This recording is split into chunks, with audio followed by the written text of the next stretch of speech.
built a tower made of paper and lies, stacked it high with the liar's disguise. But the wind's picking up, gonna blow it all down. A reckoning's coming to this hollow town. Tear it down, burn it up, let the light shine through. Trump's got the hammer, Musk lights the fuse. No more chains, no deep state blues. The eagle's screaming, we got work to do.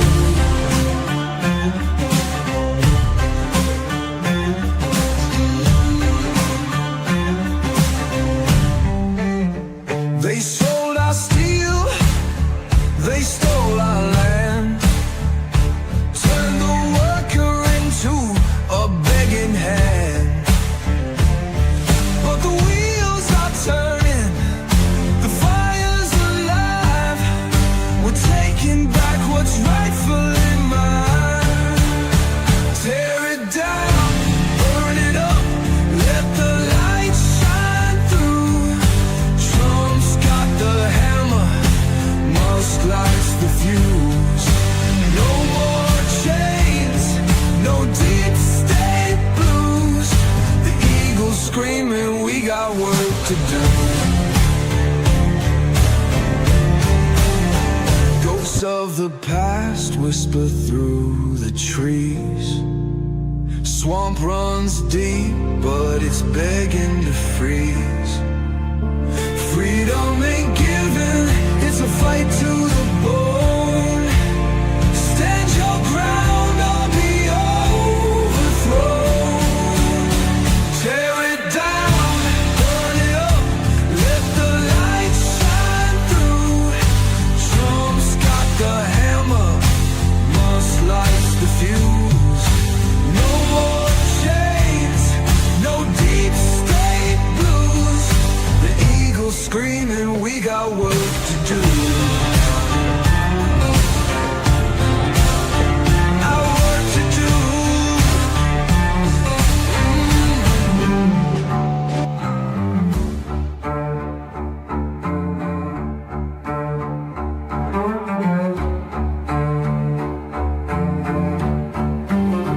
Ghosts of the past whisper through the trees. Swamp runs deep, but it's begging to freeze. Freedom ain't given, it's a fight to the bone. Stand your ground or be overthrown. Tear it down, burn it up, let the light shine through. Trump's got the hammer, Musk lights the fuse. No more chains, no deep state blues. The eagle's screaming, we got work to do.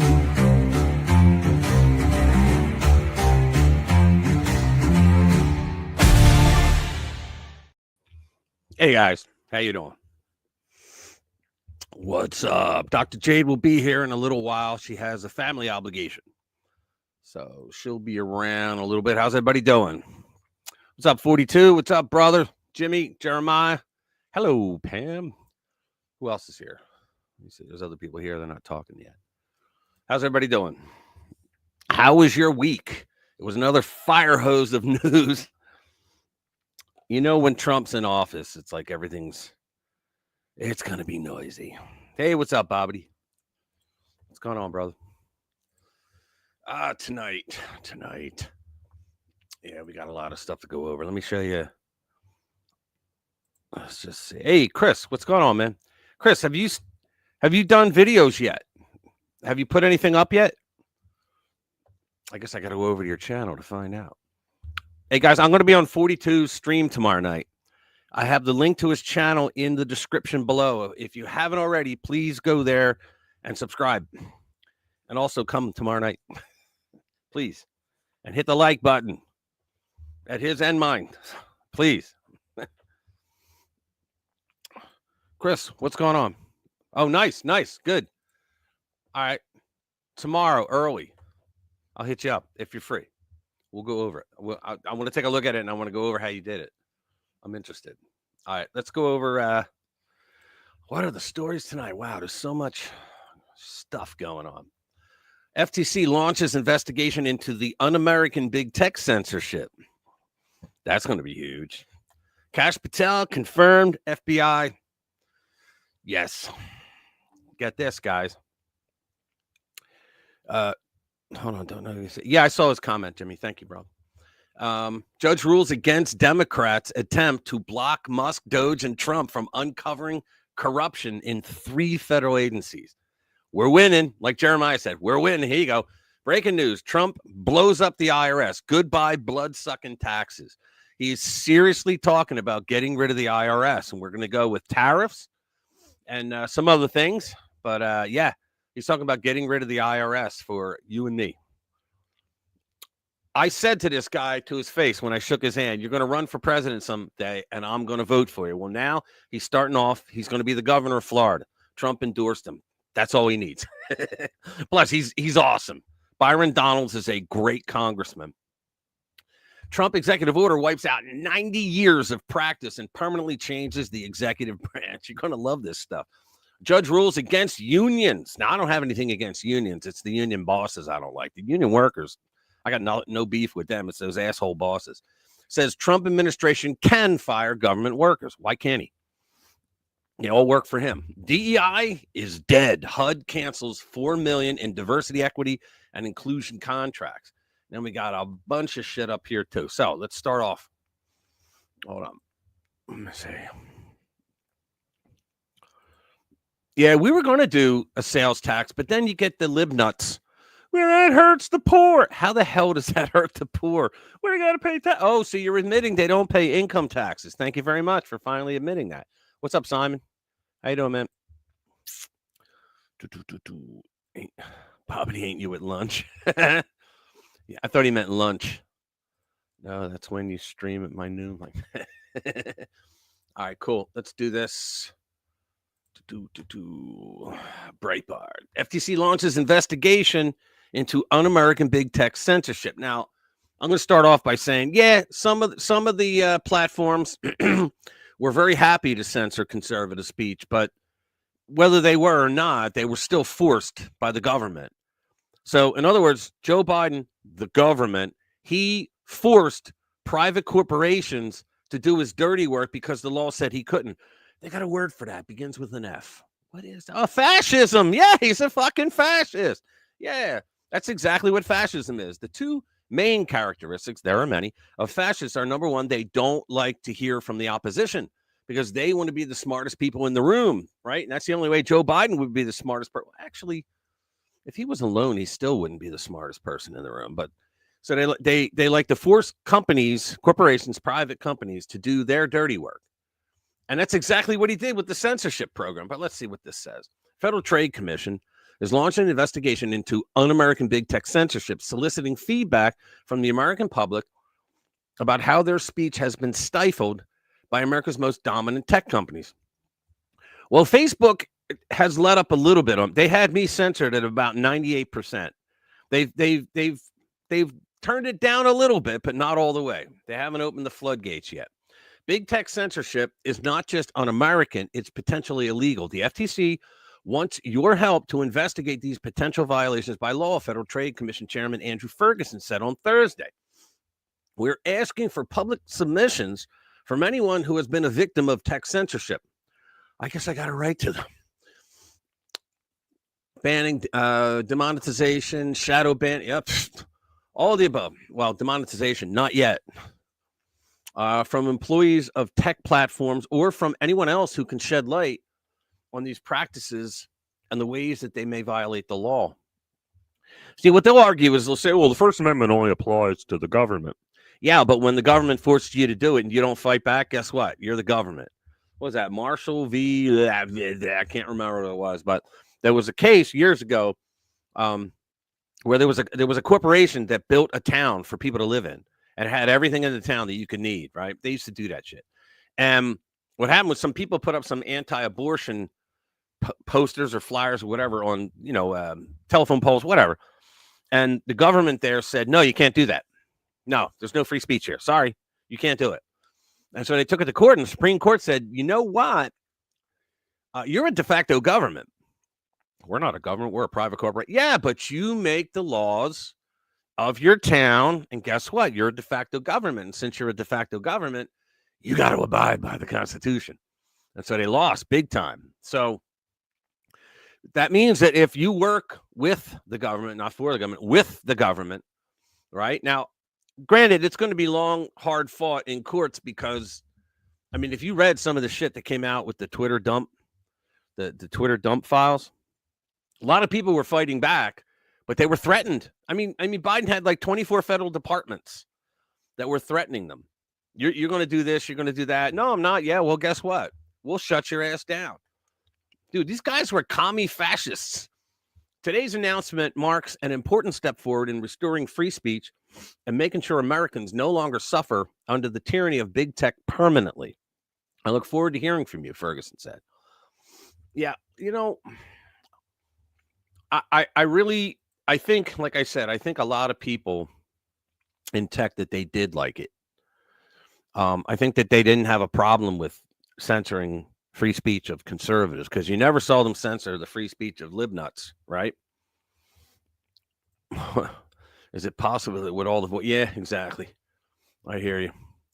Wikipedia says fascism is yeah, they all do. Let me tell you something. They say, well, the Nazis were fascists. Really? Well, that's not what it says in their name, dumbass. It says the word socialist in the name, and they ruled their country. They governed as socialists. They were just as mean to corporations as socialists are. And do you really think Adolf Hitler would be hanging out with Mussolini, who was the most popular Marxist in all of Europe in his day, if he was a right-wing fascist, right? Fascism, most of these assholes that say it's right-wing fascist, they don't even know what fascism is. They just call everybody a fascist if you don't like them. They're full of crap. Yeah, they took down your channel 3 times because you were saying stuff against the rules. I hear you, bro. I'm not talking about this network. This network is awesome while I'm on the air. Oh, they're still good. You can't beat them while I'm on the air. Yeah. If I'm in a private party, I may have a different thought, but still, while I'm on the air, awesome, dude. You guys rock. Yeah, but Facebook, Jesus Christ. We used to make between $5,000 and $6,000 a month on stories, and now it's like 98% blocked. So it's rough. It's rough, but good old Zuckerbucks said that he's going to stop. He's going to stop with hey, what's up, Packer? What's going on, man? Good to see you. Yeah, Zuckerbucks said that he's going to stop with the censorship. I'll believe it when I really see it. Next one, Kash Patel. That's right. New York Post. Kash Patel confirmed. Yeah. Kicking off pivot for Bureau. Kash Patel was confirmed to be FBI director Thursday.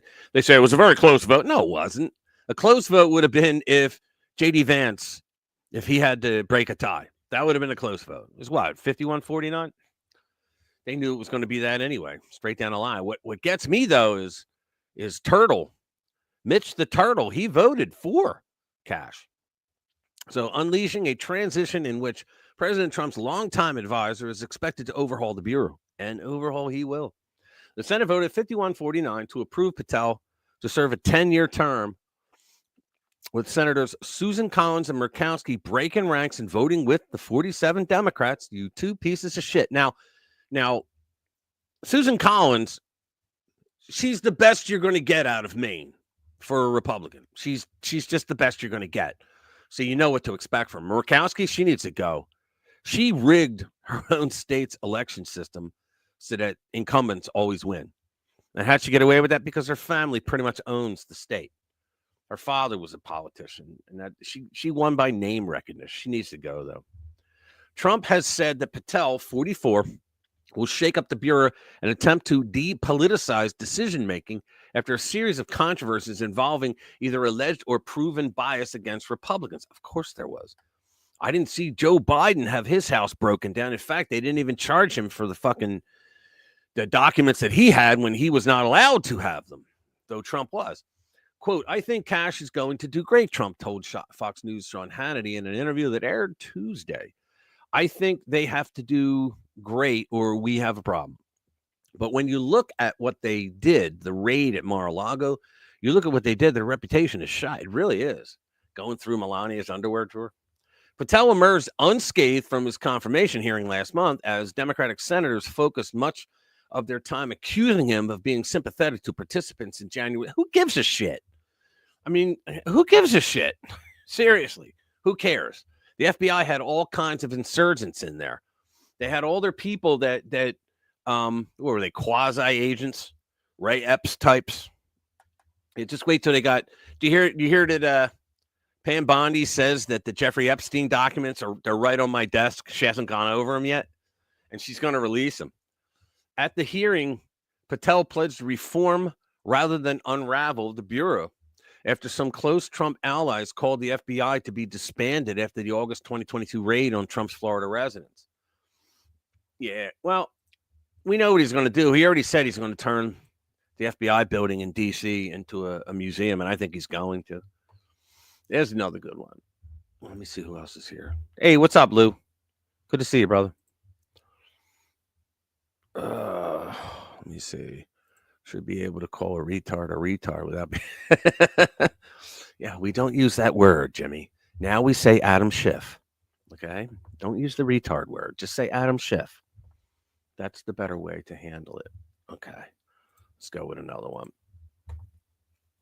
Again, Dr. Jade will be in the house in about an hour. She has something to do.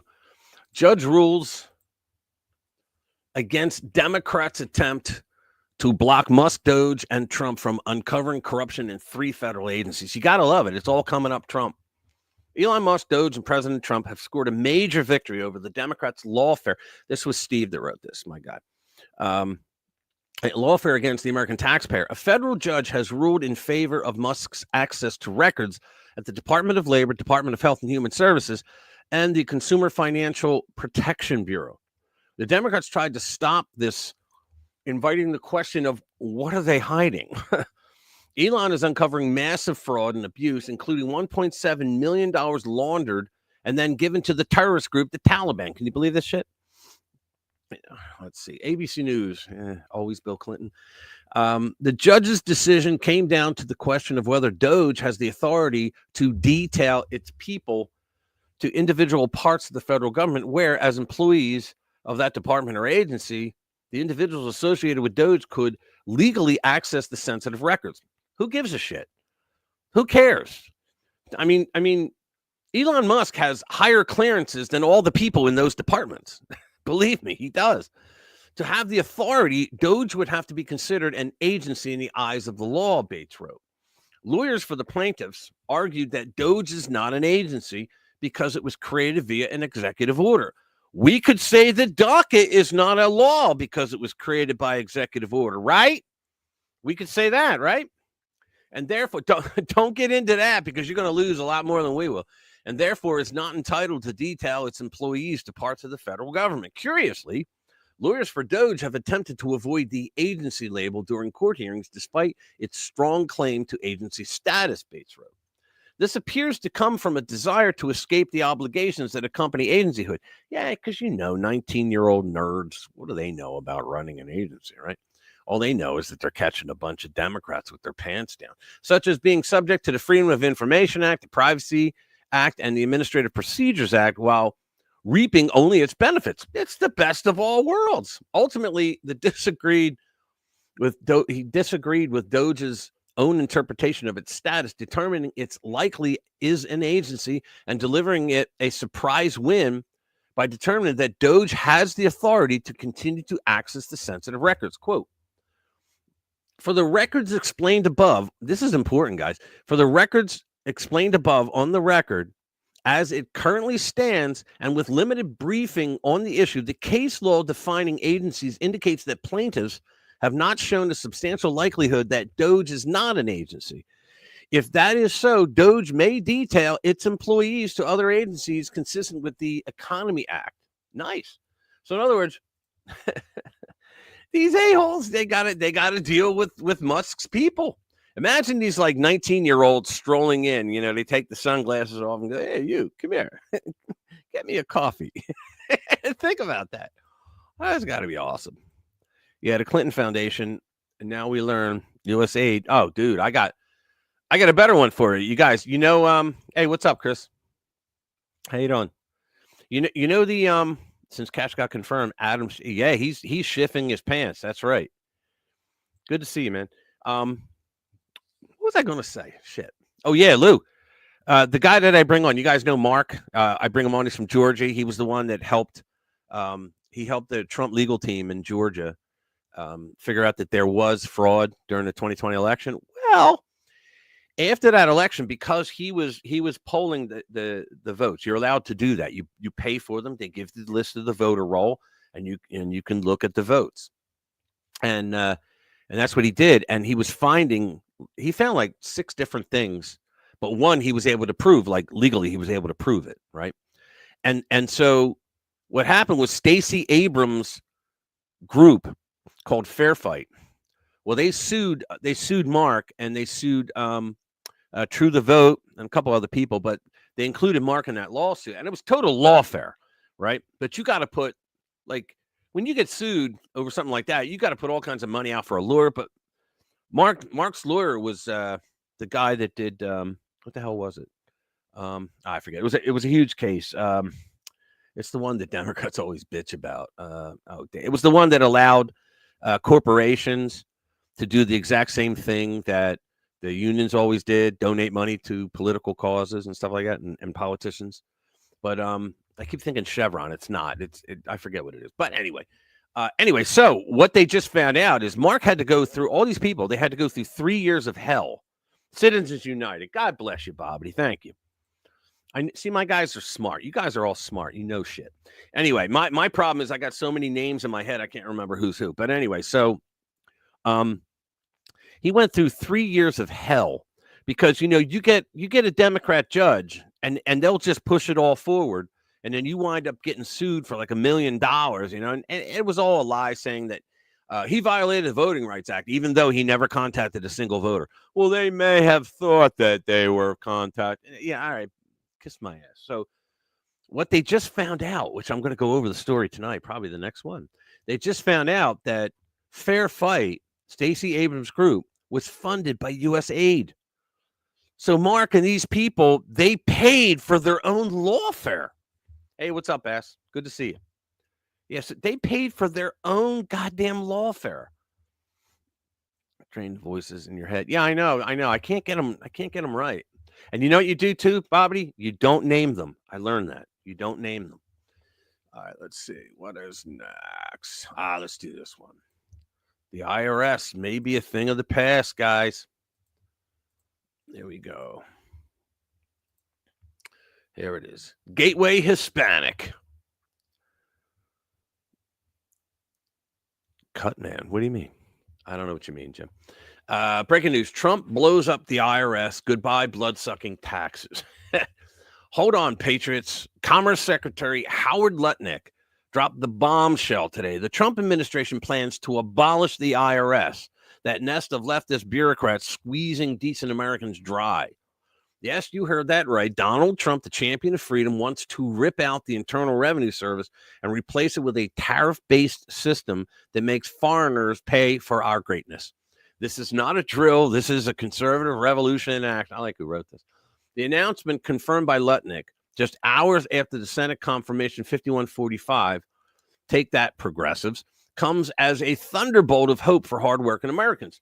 Trump is pushing, I heard him talk about this, Trump is pushing to create an external revenue service to collect funds from foreign competitors while firing thousands of IRS leeches. The plan is brilliantly simple. Lower taxes for Americans, more pressure on outsiders. What do they call it? America first. Lutnick, a Wall Street titan and Trump ally, stated the goal is to abolish the IRS and make foreigners pay. The result, more money in your pockets and zero tax tyranny. This smells like pure America first. There you go. The Trump base is ecstatic. I'm ecstatic. And rightly so. The IRS has long been a leftist tool of oppression, shielding elites while crushing everyday citizens. Agreed. Democrats, of course, are already whining. This is madness, they shriek from their progressive caves. But Trump, with Lutnick and Elon Musk, the Doge genius who will slash billions of wasteful spending, is unstoppable. This is a government that delivers, and they're hitting them hard and fast. Fire hose, guys. This isn't just an idea. Trump has been pushing to eliminate income taxes for years, and now he's going all in. True patriots know this is the price of freedom. And this is a problem with X. Elon needs to get in on this because even I can't put these up. They don't come up anymore as a tweet.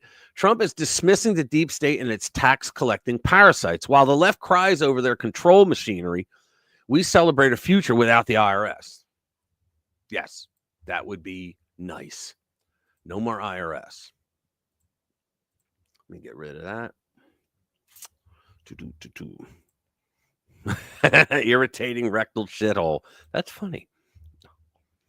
That's actually fun. Hey, Linda, how you doing? Good to see you, girlfriend. Is Pam here? She was here last week. And what's the other girl's name? Oh, I forget the other girl's name. Anyway, let's see. Lopez is fun. Okay, good. Let's see. What else are we going to do? Let's get it up. There you go. How you doing, Pam? Good to see you. Yeah, Byron Donalds, man. If you weren't here earlier, yeah, I shook this man's head like a couple months ago. His head. I shook his hand a couple months ago. If I shook his head, he'd throw me over the bus. And I told him, you're gonna run for president someday. I'm voting for your ass. But now he's running for governor, and he's going to get it because it's Florida, and Trump endorsed him. President Trump has endorsed Representative Byron Donalds for the state's 2026 gubernatorial race. The announcement made Thursday on Trump's social media platform, Truth Social, signals a significant boost for Donald's prospective campaign. Trump wrote, I'm hearing that a highly respected Congressman Byron Donalds is considering running for governor of Florida, a state that I love and won big in 20. He always makes it about himself. 2016, 2020, and 2024. I know Byron well, have seen him tested at the highest and most difficult levels, and he is a total winner. He is really good. If you ever watch him, he destroys the left inside Congress.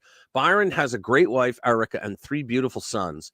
They are very proud of him. As governor, Byron would have a big voice and would work closely with me to advance the America First agenda. He will fight tirelessly to secure our border, stop migrant crime, strengthen our military. How would he do that?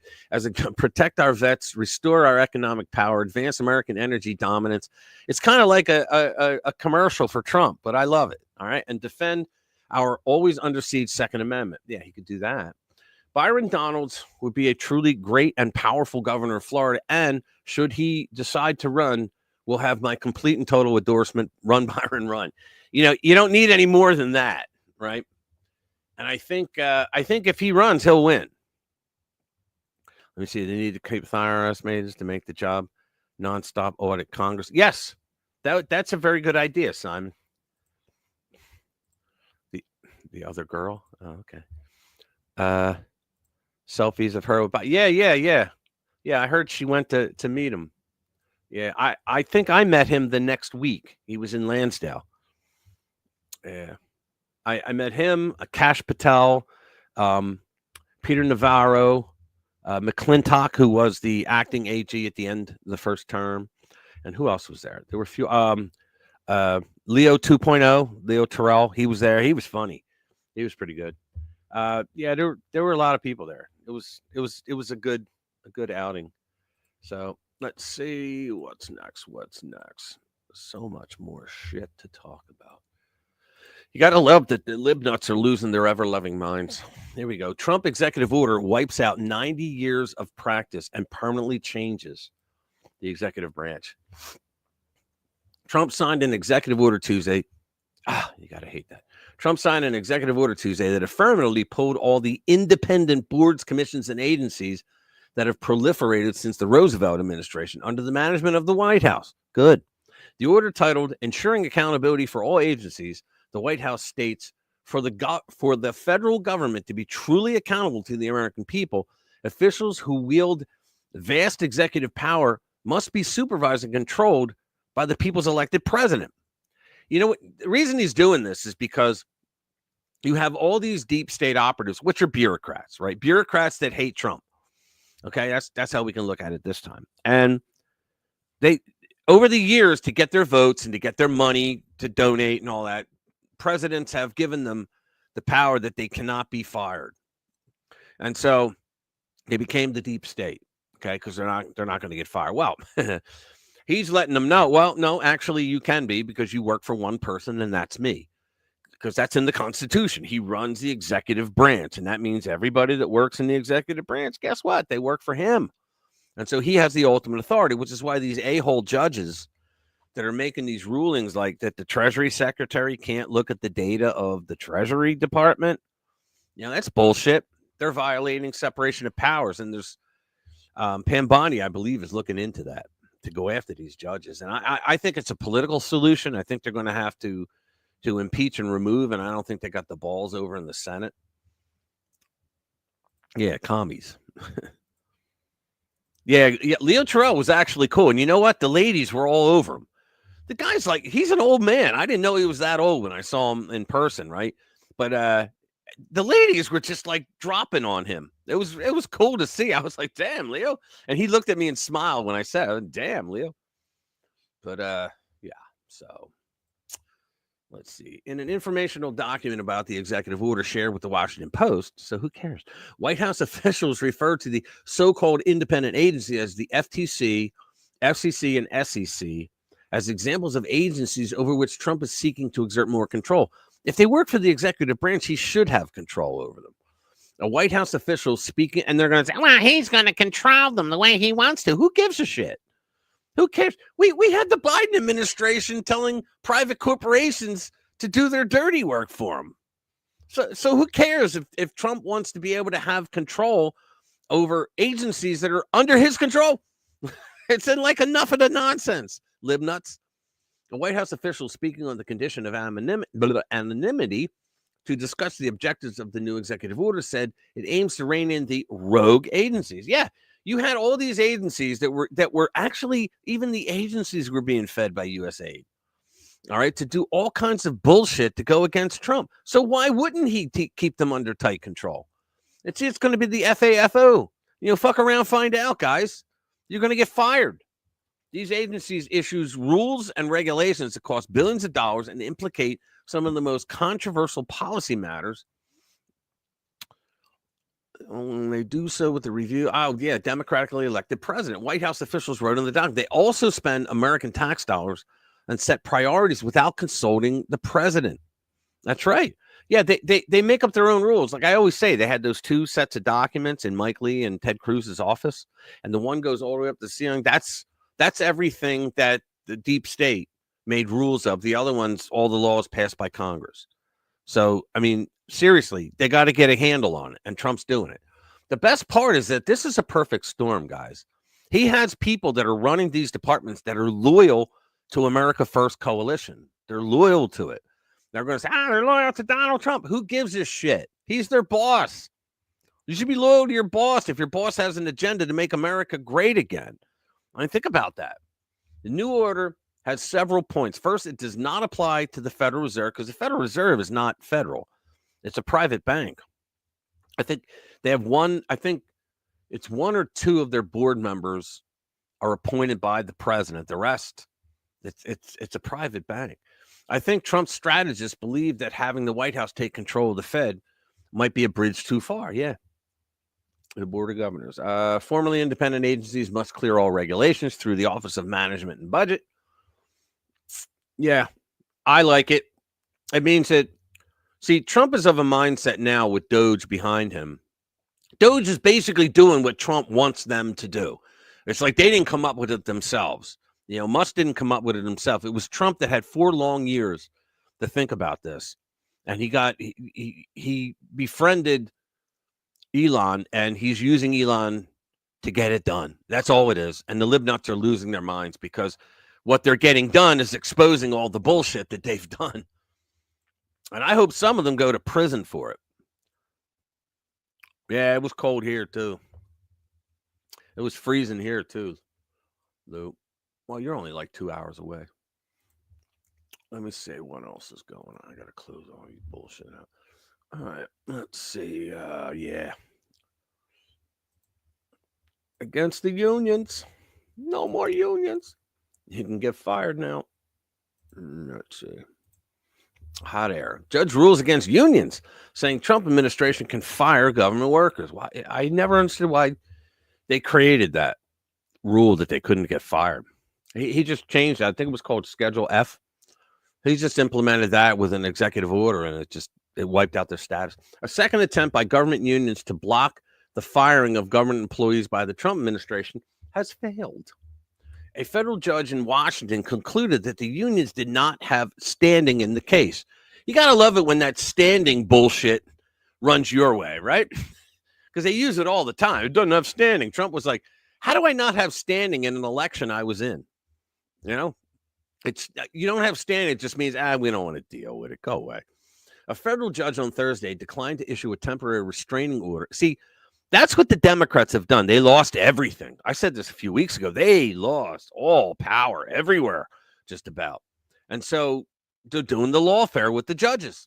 And that's why I think the DOJ is going to start to look into them. Like you can't do this. You're breaking the law. Like when they step over the separation of powers, it's called the separation of powers for a reason. You know, the judiciary can't do policy in the executive branch. You can't do that. I don't give a shit. It's like, well, I don't like what he's doing. Yeah, I don't give a shit. You know, whether you like it or not, he was duly elected. He's allowed to do it. He's within his, Article 2 authority. He's in presidential authority to do these things. And because you don't like it, you're going to get a fucking judge that's going to come up and go, yeah, you can't do that. Because the judge knows there's no ramifications for him, no repercussions whatsoever. And he's got to wait 18 months to get to the Supreme Court. Meanwhile, he can't do anything in that time. Bullshit. That's why I'm going to read another one later on. They're making a big thing. Well, Trump says he's not going to follow this judge's orders. I don't think they should. He's saying that he can't fire people. Yes, he can. He can fire people. Now a federal judge said that he can, but there's another judge that's saying, no, you can't. This is about unions. The other one was about non-union workers. A federal judge on Thursday declined to issue the temporary restraining order opposing Trump's moves to fire thousands of employees who are on probationary status or deemed non-essential, clearing a roadblock for the new administration as it attempts sweeping changes to downsize the federal government. He is actually draining the swamp, guys. You gotta love it. I know I was one of the people that complained during the first term saying, when are you going to drain the swamp? But I understand now he had no idea how to do it because he was never a politician and he had everybody around him. It was like, with very few exceptions, were working against him. U.S. District Judge Christopher R. Cooper, who was appointed by Barack Obama, ruled against the National Treasury Employees Union and 4 other labor organizations that requested a temporary halt to the mass firings. See, Trump is very pro-union because he had unions do his buildings all the time, but he's not very pro-union leaders because those guys are like politicians, and instead of taking the dues money that the union workers get pulled out of their check every week for contract arbitration to pay for lawyers to fight for better things for them, instead they throw it at Democrats around election time, and the Democrats just pass laws in their favor. So why would Trump want to kiss their ass? More than 500,000 federal workers could lose their jobs through the Trump administration's firings and a separate program of deferred resignations or buyouts, the union said in legal filings. Well, boo effing who? Judge Cooper said the unions would have to take their complaints first to the federal agency that handles such things. You gotta love it. So Trump is winning against the unions as well now. You gotta love that. That is just awesome. I got to slow down or I'm going to run out of stories. Oh, what happened here? All right, let me put this back here. Hey, what's up, Streaky Bacon? Good to see you, man. Let me see. It's beginning to look a lot like fuck this. Yeah, it is. Let me see. Trump can do nothing. But Barack can do, he was able to, he created DACA out of an executive order. And when Trump came in, he rescinded it. And a federal judge said, you can't do that. And it's like, wait a minute. Every president since George Washington was able to rescind any executive order that came out. And you're saying Trump can't? Well, because it's so involved, all these people. Who gives a shit? It was illegal. It was unconstitutional. He didn't have the law behind him to do it. That's because most people don't understand the nature of an executive order. You have to have a power behind it. There has to be a power behind the executive order for you to be able to write it, because the Congress will appropriate money for a program that they passed. And they say, okay, here you go. This is what we want you to do. You get it done however you want. Your sister works for Space Force. Oh, wow. How about that? I actually knew that, guys, because she's a friend of mine. Yeah. We won't talk about that. She told me something last night. We won't talk about it until you get the go ahead to say something, Pam. Let me see. Muslim Acid Dance Foundation. Dork. Oh, she called me a dork. Oh, well, you're out of here. No, I'm kidding. Let's see.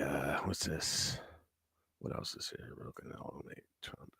Yeah, he is killing it, man. Streaky, you're right. He is killing it because he's hitting them so hard and fast and furious that they don't know what to do. They don't know what to be outraged at, because then the next thing comes along. Yeah, the Eagles, man. That was a great game. How many people here watched it? That was probably one of the best. And I'm not just saying that because I'm a Philly fan. It was probably one of the best games I've watched. Super Bowls. It was. I really liked it a lot. It was a great game. Now the halftime, I had no idea what the guy. I know he was speaking English, but I have no idea the order in which he put the English words. I don't know. I have no idea. Watched an hour JD Vance in Munich. Yeah. He basically. You know what, Streaky? I agree with him. What he said. Because they were standing in Munich, and it was like 3 days later, they arrested a guy because he said something that offended someone. I mean, we have shared values, which is free speech. You should have the right to say anything you want. Yeah, but it's hate speech. Who gives a shit? Hate speech is protected by our Constitution, unless you have a communist in the fucking White House. See, that's how it works these days, right? But you're allowed to say things. Words don't hurt anyone. People's Republic of Wales. Gotta love that. Yeah, my last name's Welsh. I'm part Wales. Black Irish, I think we are. Anyway. Jimmy said a rollover win for them. Yeah, well, Jimmy was right. They won. Yeah. I figured they were going to win too. But I just didn't know that the Chiefs would hurt themselves as bad as they did. Yeah, they did a lot of their own damage. Let's see what else is up here. DEI is over. Let's do that one. Diversity, equity, and inclusion. Another Breitbart. DEI is dead. HUD cancels $4 million in diversity, equity, and inclusion contracts. Let's see. The department, that's not a lot of money as far as DC. DC, the clock, it's like $4 million. There it is. There's another 4 mil. It's that fast. The Department of Housing and Urban Development, HUD, canceled $4 million in contracts promoting diversity, equity, and inclusion, DEI, Thursday after the agency's Department of Government Efficiency, Musk, task force identified them as wasteful spending. You got to love it, man. You got kids that are 19, 20 years old walking in to a department with people that have been running it for like the last 10 years and go, you know what? That's wasteful spending. We're going to get rid of that right now. You got to freaking love it. I would love that. I was hoping that they were going to make a documentary, like to film the look on their faces when they dropped, or if they had a stroke or something. The terminated contracts were intended for DEI culture transformation. It's like they created a whole new fucking world so that they could have something to spend more money on. These libnuts in the last 4 years. The terminated contracts were intended for DEI culture transformation, including outward mindset training and diversity and inclusion research subscription services. I don't even know what any of that means. Outward mindset training and diversity and inclusion research subscription services. Good Lord. Secretary Scott Turner, who was confirmed to lead HUD on February 5th, has already identified $260 million in savings after launching his department's DOGE task force. Nice. I think each department gets a task force from DOGE now. That's nice. It's like under the Democrats, it was every department got a SWAT team to go after Americans. These guys have a DOGE team. It is inexcusable the American taxpayer was footing the bill for the promotion of DEI propaganda. Because he's right. Because, guys, DEI, what was it? What was it? It was government-sanctioned racism. That's what it was. It's government-sanctioned racism. I guarantee if the right came up with DEI, the left would be losing their mind. Oh, it's government-sanctioned racism. They'd be losing their fucking minds, right? Turner said in a statement obtained by Breitbart News, not only was this costing millions of taxpayers dollars, but it was also wasting valuable time that should have been used to better serve individuals and families in rural, tribal, and urban communities. Exactly.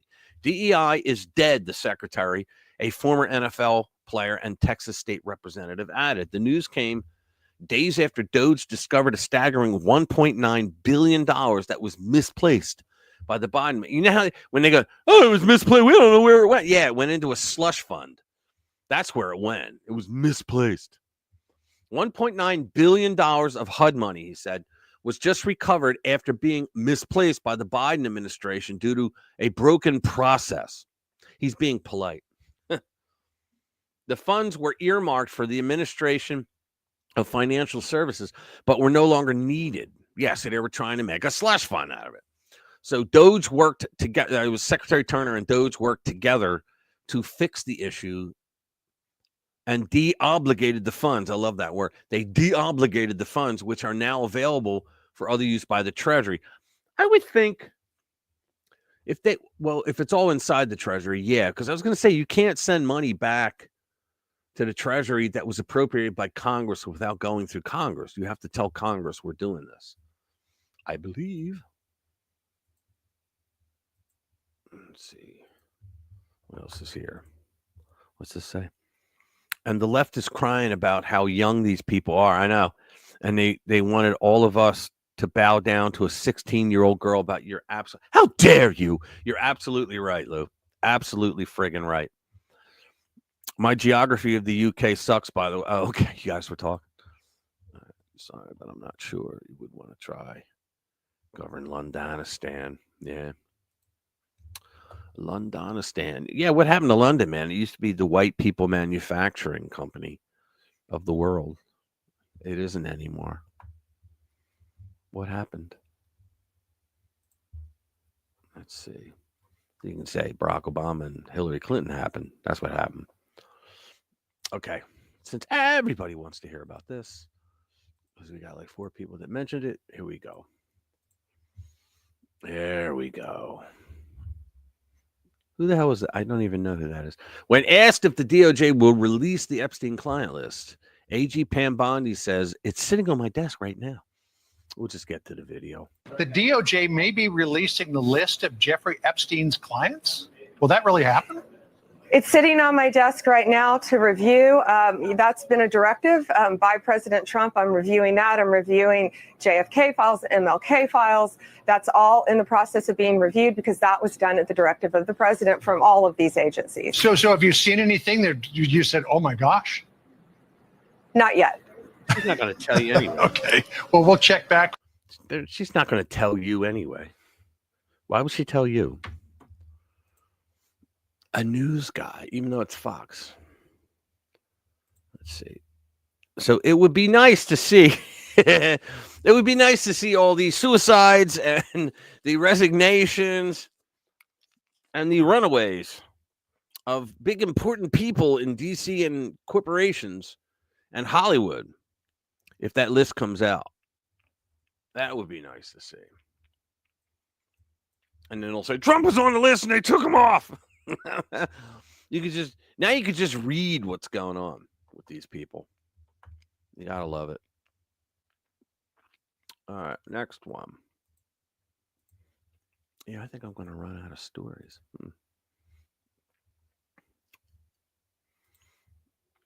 Did you guys see? Did you see my video today, guys? How many people watched it? It was on the testosterone study. Testosterone makes Democrats into Republicans. It was an actual study that was done. You gotta love it. And the guy who did the study, he's well known. Make a story up? Okay. Oh, good. I thought that was friggin' hilarious. Let me see. What are we gonna do here? Let's see. Federal spending. Oh yeah, this is another good one. Trump saying we ain't fucking around. Trump vows to cut off federal funding to Maine over refusal to comply. Where is it? Over refusal to comply with no men and women's sports. You have to love that. What the hell did I just do? I think I lost my. There it is. My phone is vibrating. I'm like, where the hell is it? Yeah, he's not effing around, man. President Donald Trump on Thursday announced he will cut off federal funding. So I don't think there should be federal funding to states anyway. States are their own nation states. They are. Every state is a country, in other words, according to our Constitution, right? And we have a union that binds up. Guys, if you run a real estate business, right, and you run your business for over 10 years, it's your business, you know, autonomous from the rest of the world, and then all of a sudden you join a real estate consortium, right, that has like 100 different members, and you go to their, you know, their summits, whatever the meetings they have, and you learn all about. Does that mean you're no longer your own business? No, it means you joined a union with a bunch of other people. Well, that's what the United States really is. It's just 50 countries that got together and said, you know what, we're going to have this little government that's going to take care of nationhood things. That's all it's supposed to be. The federal government is only supposed to take care of things for nationhood, like coining money and immigration and wars and shit like that. Quote, I heard men are still playing in Maine, Trump said to a gathering of Republican governors in Washington on Thursday. And you want to know something, guys? The Democrats, the lefties, the libnuts, I repeat myself, that's the hill they're going to die on. I mean, literally, they're going to die on the trans hill when they have so many other hills they could die on. They chose the trans hill to die on because they're not giving it up. You know, I mean, it's the most unpopular thing in America is to say, wait a minute, you got biological males that are playing in female sports? Come on, guys. There's something wrong with that, right? And the answer is create a trans league. I wouldn't have a problem with a trans league. Create a trans league. Do it. You'd probably make money off of it. People would probably go, let's watch the freak show. You know, I mean, seriously, people would probably do it. But no, they don't want to. They want to impose. They think that they still got some oomph, some power to push this thing. So I hate to tell you this, but we're not going to give them any federal money. They are still saying we want men to play in women's sports, and I cannot believe that they are doing that. So we're not going to give them any federal funding, none whatsoever, until they clean that up. Now, this is all on account of one thing, TDS. As Dr. Jade would say, level 9. And are still playing in Maine. Is anybody here from Maine? Who is that? Is that the governor? No, Jade. That's, well, I hate to tell you this, but we're not going to give them any federal money. They are still saying we want men to play in women's sports, and I cannot believe that they're doing Crazy. that. They are, let's find out who that guy is that raised his hand. Maybe he's just kidding. But so we're not going to give him any federal funding, none whatsoever, until they clean that up. Yeah. And as he should. I mean, you know, they go, you can't do that. That's blackmail. No, that's how it's been done forever. You know, that's why I say they shouldn't be giving states money, because now you got strings, right? And you know, I remember, when was it? I think it was when Bob Dole was running for Bob Dole, when he was running, right? He said something like, he had an idea and they went, "Oh, we got to shut that shit down right away." He said, "How about states stop sending their tax dollars into Washington, D.C.? How about it? Just stop sending the money, because we send money to D.C. and then after it gets eaten up a little bit by the salaries of the bureaucrats that are going to put it into the system and then send it right back to us. What's the point?" He's right. What the hell's the point? So I would love to see them stop giving states money. But they'll fail. Then let them fail. Let them fail. Why make them dependent on a federal government that, as we learned over the last 4 effing years, can turn on you? I mean, guys, they turned on us. Not just us. They turned on the libnuts as well. They were just too stupid to recognize it and understand it. That was truly a Soviet nightmare that we were about to go in. If Kamala got elected, we would have been another Soviet Union. She would have gone hardcore because she doesn't know anything else. Thank you. Yeah, guys, do me a favor. Hit that like button if you can before you leave, myself included, because you can like your own video. It's not lame anymore. Yeah, hit that like button, please, because it helps somehow. Hey, what's up, Colonel? How you doing? Good to see you.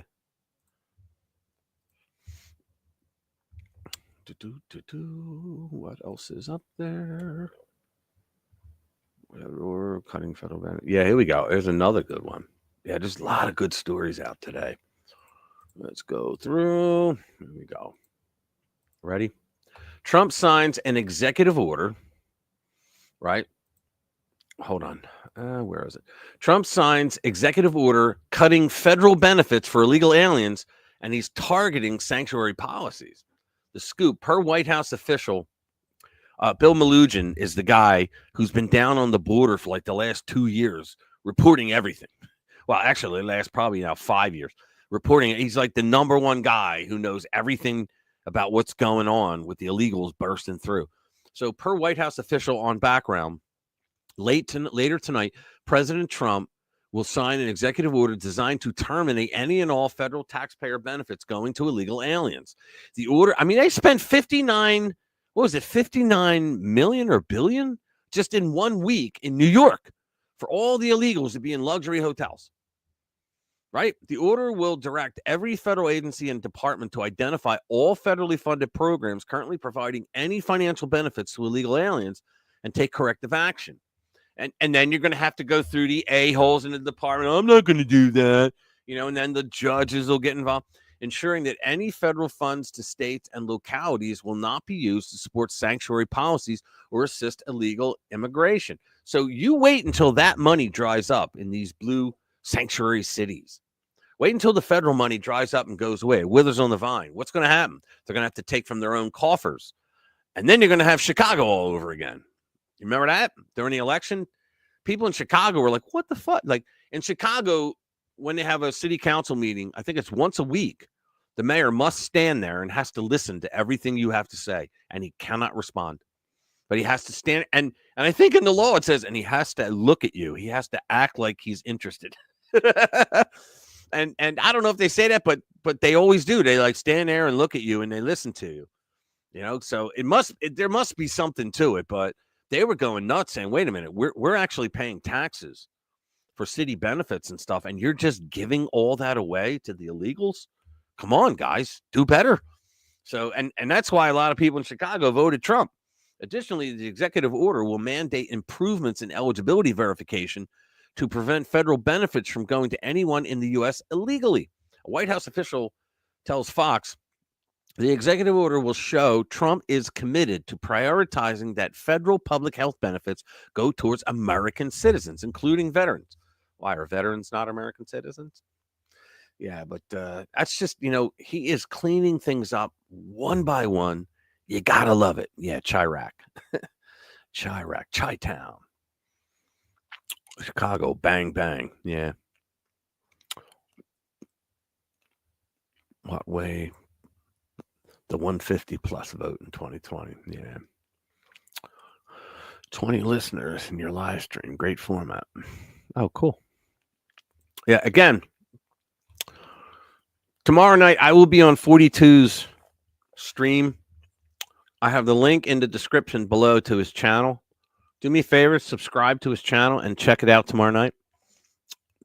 I have a pretty funny story I'm going to read. So it'll be fun. I can't wait. I'm so happy that I got the invite to do that tomorrow night. So I'll see you guys there tomorrow. Let's see. What's next? What's next? Trump's prosecutor launches Operation Whirlwind. Oh, this is great, too. Like I said, a lot of damn good news. So this is breaking. Trump's top prosecutor, Ed Martin, launches Operation Whirlwind to investigate Democrats for potentially threatening public officials, including Elon Musk. Senator Chuck Schumer and Representative Robert Garcia already received inquiry letters because remember when Chuck U. Schumer, when he threatened two Supreme Court justices, Gorsuch and Kavanaugh. So let's see what this says. Martin's letter to Schumer. I got to see this. Come on, increase.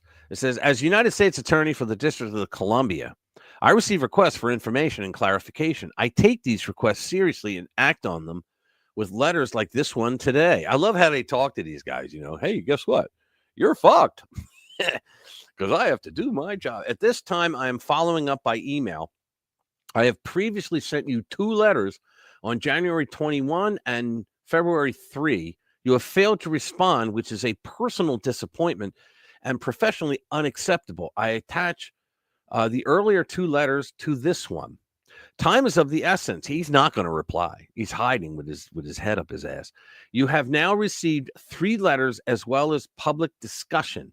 Your operation or cooperation is more important. I can't even see this print. It's so small. Your cooperation is more important than ever to complete this inquiry before any action is taken. I remind you, no one is above the law. I love how they're doing this because that's what these libnuts are. Trump is not above the law while they're making him below the law, right? Please be in touch with COB on Thursday, February 13, 2025. I look forward to your cooperation with my letter of inquiry after requests. That's great. Thank you in advance for your, bullshit. Go to hell. You got to love that shit. Yeah, hopefully Chucky's in trouble. What's this? What about what they found out regarding Josh Shapiro's involvement? You know what about that, Lou? I saw that too, and it's the woman that filed that request. She's known to file requests like that are bogus. I mean, they look perfect the way she files them and all, but she's done this like multiple times to people, and there was nothing to it. So I'm not too. I would love to see Shapiro thrown out on his ass because he is a criminal. I think he was behind 2020, the steal in Pennsylvania, and I think several other things he's been involved in. But for what she's alleging, I don't know, man. Yeah, because they outed the woman, and she does. If you ever saw her, she looks like a lunatic. I don't have the photo of it, but she looks like a lunatic. But she filed against Shapiro, she filed 2 months ago as well. There were several things she filed. So, I mean, I would love for something to happen out of it, but what's this? It's absolutely crazy, Jimmy. She is standing for re-election and making false allegations. Who are we talking about? Nate, the lawyer, has done some really good videos on Tiffany Henyard. Yeah, I heard about that. Let me see. What is next? Let's see. I'll get you guys out. Let's see. There you go. Just the news. John Solomon's gig. Majority of Americans believe federal judges abusing their power is a threat to democracy. Now it's our turn. It's a threat to democracy. Or even though we live in a constitutional republic, the Rasmussen Reports poll conducted last week found that 56% of respondents agreed with the sentiment, including 35% who strongly agree. I strongly agree. Just 36% said they disagree with Crane's observation. That's because they're in with the federal judges. Rasmussen Reports poll published Tuesday found that a majority of Americans believe the federal judges who abuse their powers a threat to democracy, echoing Arizona's Representative Eli Crane. Crane made the comment when announcing that he was drafting articles of impeachment against the federal judge who blocked the Department of Government Efficiency from accessing the Treasury Department records. I talked about this earlier, and I couldn't agree more. This judge actually tried to fuck with policy in the executive branch. He doesn't have the right. Like a judge can say, I don't have a problem with a judge, even if he's wrong, with a judge saying, look, you broke the law. You know, the Constitution says this, you did that. I don't have a problem with that because that could be shaken out at appellate courts. But when you do this, when you say, well, I don't like the policy that you have, well, fuck you. You're not in the executive branch and he doesn't have to listen to you. It's as simple as that. You know, and now they're all, oh, he's not listening to a judge. And then you heard on CNN when Scott Jennings said, well, what about Joe Biden? He gave the finger to the Supreme Court over the forgiveness of student loan debt, and they had the balls to go, well, it wasn't really he didn't really disregard the court. And he's like, how so? And he goes, well, he found another program he could do it from. And I'm like, you people are just insane. The court said you can't actually, you don't have the power. The Congress is the only one that could get rid of debt. Nancy Pelosi even said that. You know, when Biden was president, she said, no, only the Congress. She gave a speech on it. And yet he gave the finger. But the libnuts are now saying, no, that wasn't it. Not at all. Rasmussen Report poll conducted last week found 56% of respondents agreed with the sentiment. 35, we already read that. The poll surveyed 1,233 likely U.S. voters nationwide, 3% margin of our, okay, whatever. Yeah, these judges, man. I mean, you think about it. When Trump's first term, he did the travel ban. And they immediately, it's a Muslim ban. Didn't have the word Muslim in it. Pakistan and Indonesia, which are the two largest Muslim countries in the world, they weren't on the list. So if it was a Muslim ban, don't you think they would be on the list? No, and in fact, the judge knew that those 6 countries were the countries that the Obama administration told Trump, we believe these 6 countries have the highest rate of ISIS people that will try to infiltrate inside the refugees that we're allowing into your country to fuck us up. Yeah, and so this judge comes along and says, no, you can't do it. It's racist. He's like, how's it racist? Well, it's a Muslim ban. It doesn't say Muslim. But Barack Obama did have a Muslim ban that this judge said nothing about. It was against Iran. He had a travel ban against Iran, and he had the word Muslim in there. So if you want to play technicalities, you know, the judge is an asshole. Well, the judge realized nothing's going to happen to me. You know, I said, oops, I got overturned. I don't care. You know, and think about it, because they're appointed for life. I think there should be term limits on judges because they've proven, too many of them on the left have proven that no, a lifetime appointment does not protect you from. They gave a lifetime appointment because the founders thought, well, if you're appointed for life, then you can't be persuaded by money, you know, by favoritisms, by, you know, jobs for your family, any kind of nepotism, whatever. You know, you can't be. Well, these judges have proven that's just false, because the woke mind virus does get in the way with a lot of these people. I am running out of stories. Yeah, how about that? I had heard, anybody else here? I heard there was no gold. And Trump, because Trump said, we are going to look and see if the gold is there. I heard there's no gold.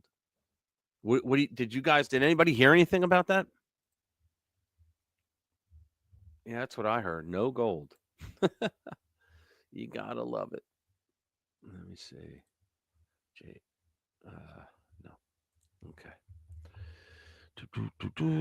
That's what yeah, they stole the gold. Can you imagine? They took the gold. And see, the reason why that used to be a really big thing is because we did used to have the standard, the gold standard, right? But I think it was Nixon, that rat bastard Richard Nixon, got us off that.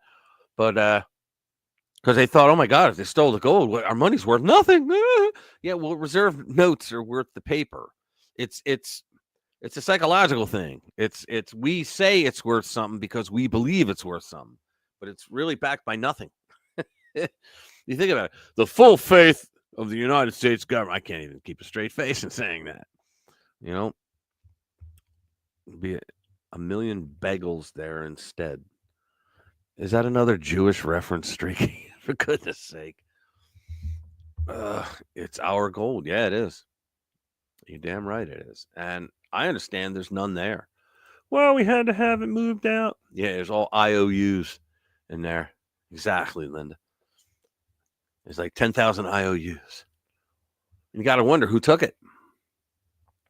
Yellow painted lead bars. Wasn't that a movie, Vamps?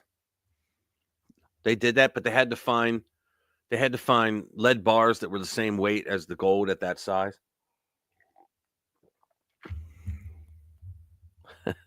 Let's not be a foodist. Judges' term limits, Democrats' sperm limits. There you go. There you go. I will do a meme for that. Yeah, you guys should do the meme on the testosterone thing. I thought it was funny. Canada stored their gold there. Did they really? I didn't know that. Why would Canada store their gold in our vault?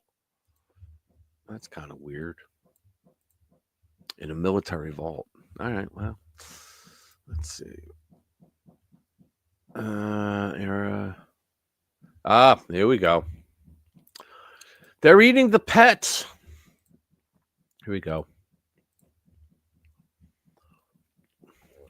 Trump ends Biden-era protections for Haitians, clearing the way for deportations. The Trump administration announced on Thursday that it's canceling the 18-month extension of temporary protected status, TPS, for Haitian nationals residing in the United States, granted by former President Dipshit. You know what? We got to call him Dash from now on. Joe Biden's name is now Dash because he is nothing but the dash between 45 and 47. So we refer to him as Dash from now on. Okay? So let's see. Nationals residing in the United States, granted by former President Dash. Department of Homeland Security Secretary Kristi Noem revoked Biden's Dash's extension, meaning the estimated 500,000, 500,000 Haitians. Yeah, they walked here, right? 500,000 Haitians covered by TPS will see the protections expire August instead of next February. Nice. The move clears the way for federal immigration officials to remove the Haitians from the United States once their TPS designation expires.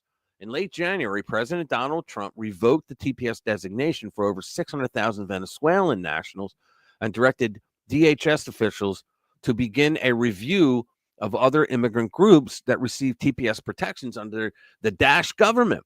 The extension of TPS protections to Venezuelans had been a point of controversy among American voters, as a number of the migrants who received the designation are likely members of violent Venezuelan prison gang Tren de Aragua. Yeah, well, FAFO. Stop the hammering. Somebody's hammering. Let's see what else we got. Let's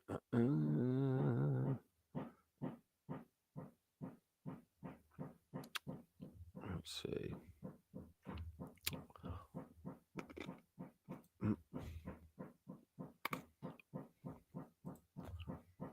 Oh, here we go. There's another good one. Let's do this. U.S. declares administrative law judge removal rules unconstitutional.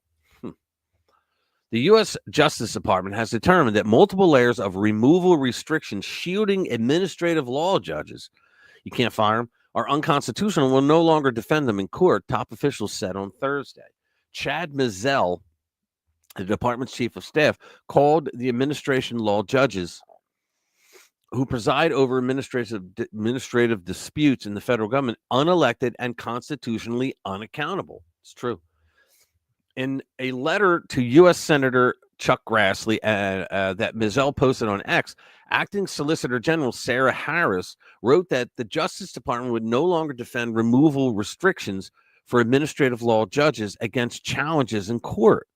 The Justice Department's policy shift comes as Republican President Donald Trump and his ally, billionaire Elon Musk, seek to reduce the power of several federal regulatory agencies. It also comes after several decisions curbing the authority of U.S. agencies by the U.S. Supreme Court, whose conservative justices, they always got to say the conservative, they never say the liberal justices, have indicated skepticism toward expansive regulatory power. Last year, the Supreme Court rejected as unconstitutional the U.S. Securities and Exchange Commission's use of in-house administrative law judges to decide enforcement actions protecting investors from securities fraud. In other words, these judges are out of control and they're not held accountable by anyone. And Trump wants to get rid of it. It seems like Trump is getting rid of all the bullshit in government, right? The Three Musketeers. Yeah, they were. The muskie in front. I love that. Yeah. What else is a one-legged river dancer? The Trump admin. All right. What else is out there? Let's see. Schiffing. This is a good one. Adam Schiff for brains. Here we go. It says, Schiffing his pants. A panicked Adam Schiff goes on MSNBC, which stands for More Silly Nonsense by Chicks, to freak out over new FBI Director Kash Patel. You got to wonder, man. He went after Kash more than he went after the other two. Then he went after Pete Hegseth and Pam Bondi. He really went after Kash. You got to wonder, like, what's he afraid of? I can't wait to find out. Democrat Senator Adam Schiff for brains of California looked downright panicked on Lawrence O'Donnell's MSNBC show Thursday night. He was freaking out over Kash Patel being confirmed to lead the FBI earlier in the day. We love seeing it. Here we go. Let's watch this. Share this tab instead. When Donald Trump is gone, there's a Democratic president. I can't imagine they're going to want to keep on someone as destructive as Kash Patel. Now, how can you say Kash Patel is destructive when this was made? He was on the job, I think, one day. He was confirmed one day, right? I don't even think he was sworn in yet when this asshole made this. So how's he going to say the destruction that he's going to do? But I could imagine, frankly, that we would be in this place to begin with. So we're in uncharted waters. We've had a debate about what level of constitutional crisis we're in. How are we? I love these people, man. How are we in a constitutional crisis? We were in a constitutional crisis under the last administration, but how are we in a constitutional crisis? He got confirmed legally. He's going to be sworn in legally. He's taken over the FBI legally. The problem is Schiff for brains has a lot to hide. I mean, you heard all the stories about him with the kids and all that. He has a lot to hide. And frankly, I think we're already there. Mm-hmm. And yes, it can get worse if they just start ignoring court opinions. But how is Kash Patel ignoring court opinions? See, this guy, he's all over the road. And you have someone who is essentially the president's Roy Cohn, his hatchet man, now controlling the premier law enforcement agency. You mean like Chris Wray, who did not charge Biden with real crimes that he committed, but had FBI agents raid Mar-a-Lago over documents that Trump had the right to have? You mean that? Got Pam Bondi, an election denier, as the attorney general. An election denier. Democrats have denied every election that Republicans won since the 1960s. Well, when you got Emil Bove insisting on the firing of prosecutors in New York because they don't want to dismiss a corruption case against the mayor. That was created. That case was started because Eric Adams came out against the Biden administration's illegal immigration problem. Do you see this? He is actually defending lawfare here. For the reason that the mayor is helping the president with his immigration policy. That's the argument of the Justice Department. Yes, because he complained about Biden letting between 11 and 20 million paupers. That's what they were, guys. They were paupers. A pauper is a person who's so poor and so unskilled, they don't know how to get out of being a pauper. All right. And that's what he was letting in because they could push a button when they vote, right? They consider illegals as unregistered Democrats. And this asshole is trying to turn it around and twist it. It's just unbelievable. But it is entertainment. Yeah, he was. And Pam Bondi, during her confirmation hearing, when Shiftless, when he was trying to trash her, she turned around and she goes, "You were censured by the House for this very same language," and he just like bypassed it. He wouldn't even talk about it. Yeah, this guy. Do you remember what he did when he was during the first impeachment?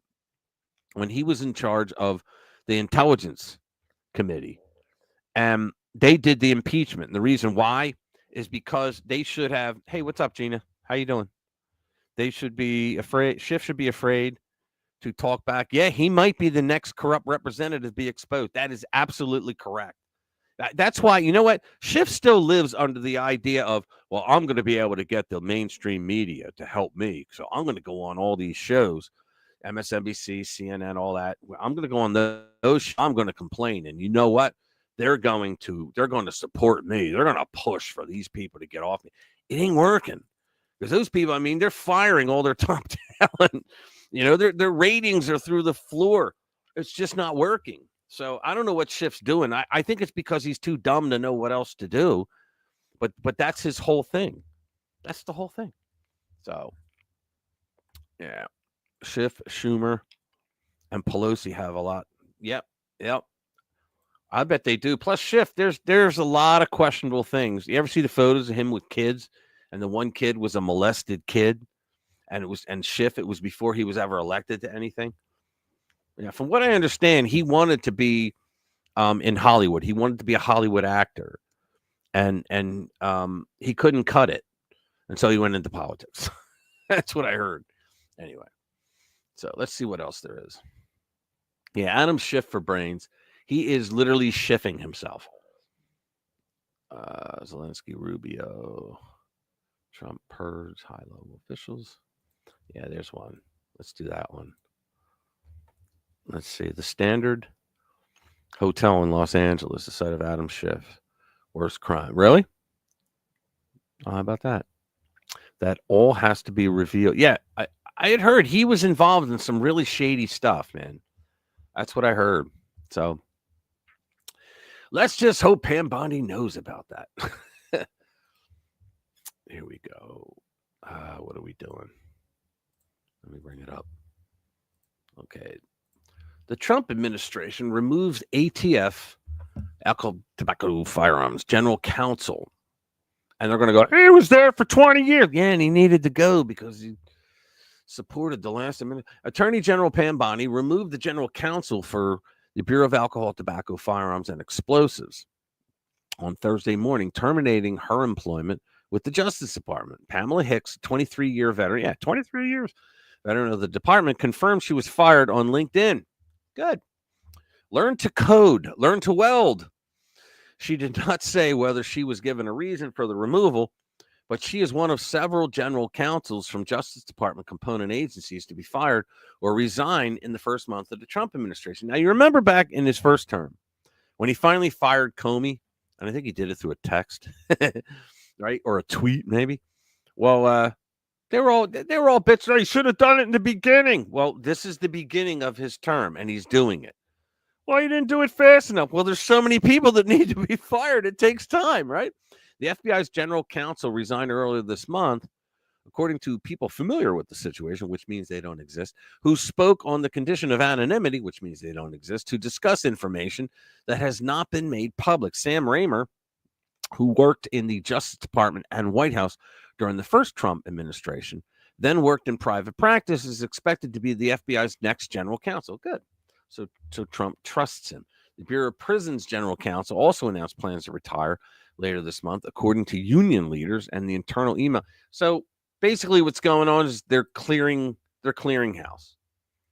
They're getting people at it. And I love how people are like, well, he just wants people that are loyal to him. Well, why shouldn't he? He runs the federal government. Your father believes this crap. Oh boy. I bet Christmas is very interesting. and all those other holidays that you got to get together. Let me see. Call me crazy. All right, Bobbity, you're crazy, man. But I survived childhood by not needing to be touched by adults in a shady massage business. Yeah. Yeah. Well, that's why he liked Biden so much. Yeah. Let's see here. I think I got. Who is that? No, no one. To do. Let's see. What do we got? Here, let me hit refresh. What do we got? All right, we got 19 likes. Guys, if you can, before you leave tonight, hit the like button because it helps us with the algorithm to get our message out to more people. That's in my script every day, right? You're a genius, Bobby. I missed out.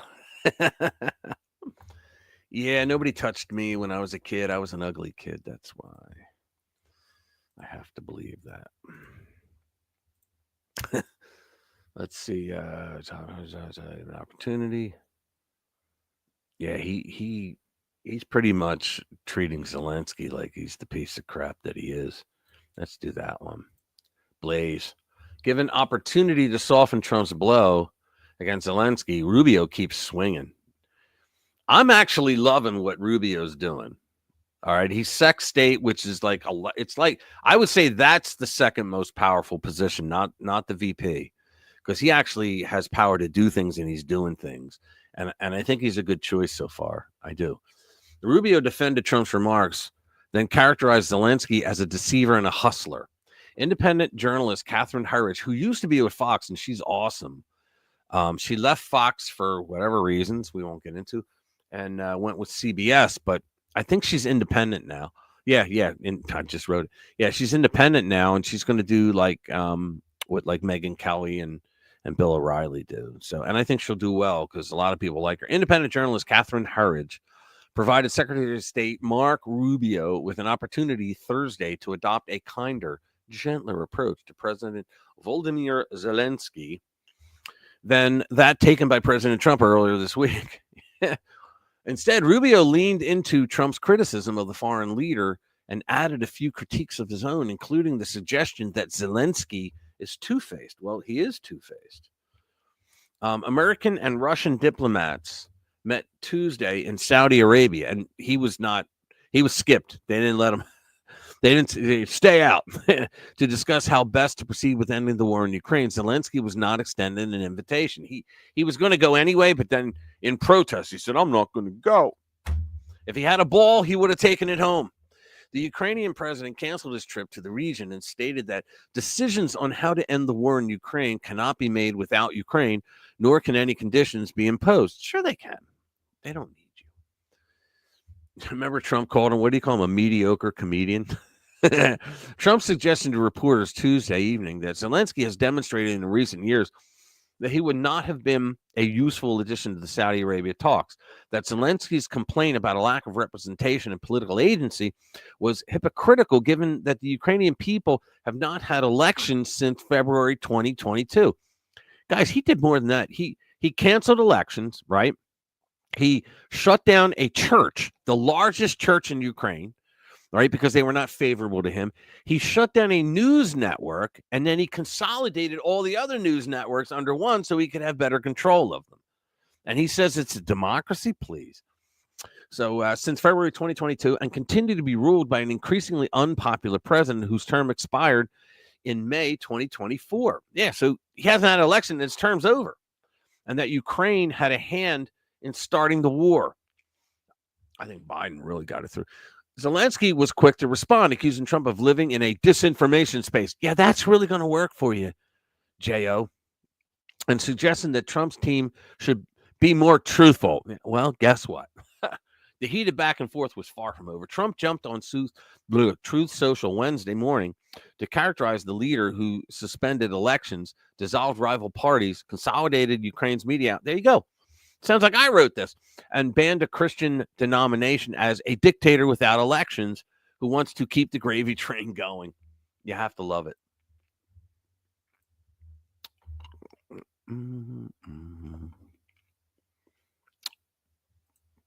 Rubio of President Ukraine. What, you want him to run for president in Ukraine? No. He's feeling the flames. Lake of fire. Yep.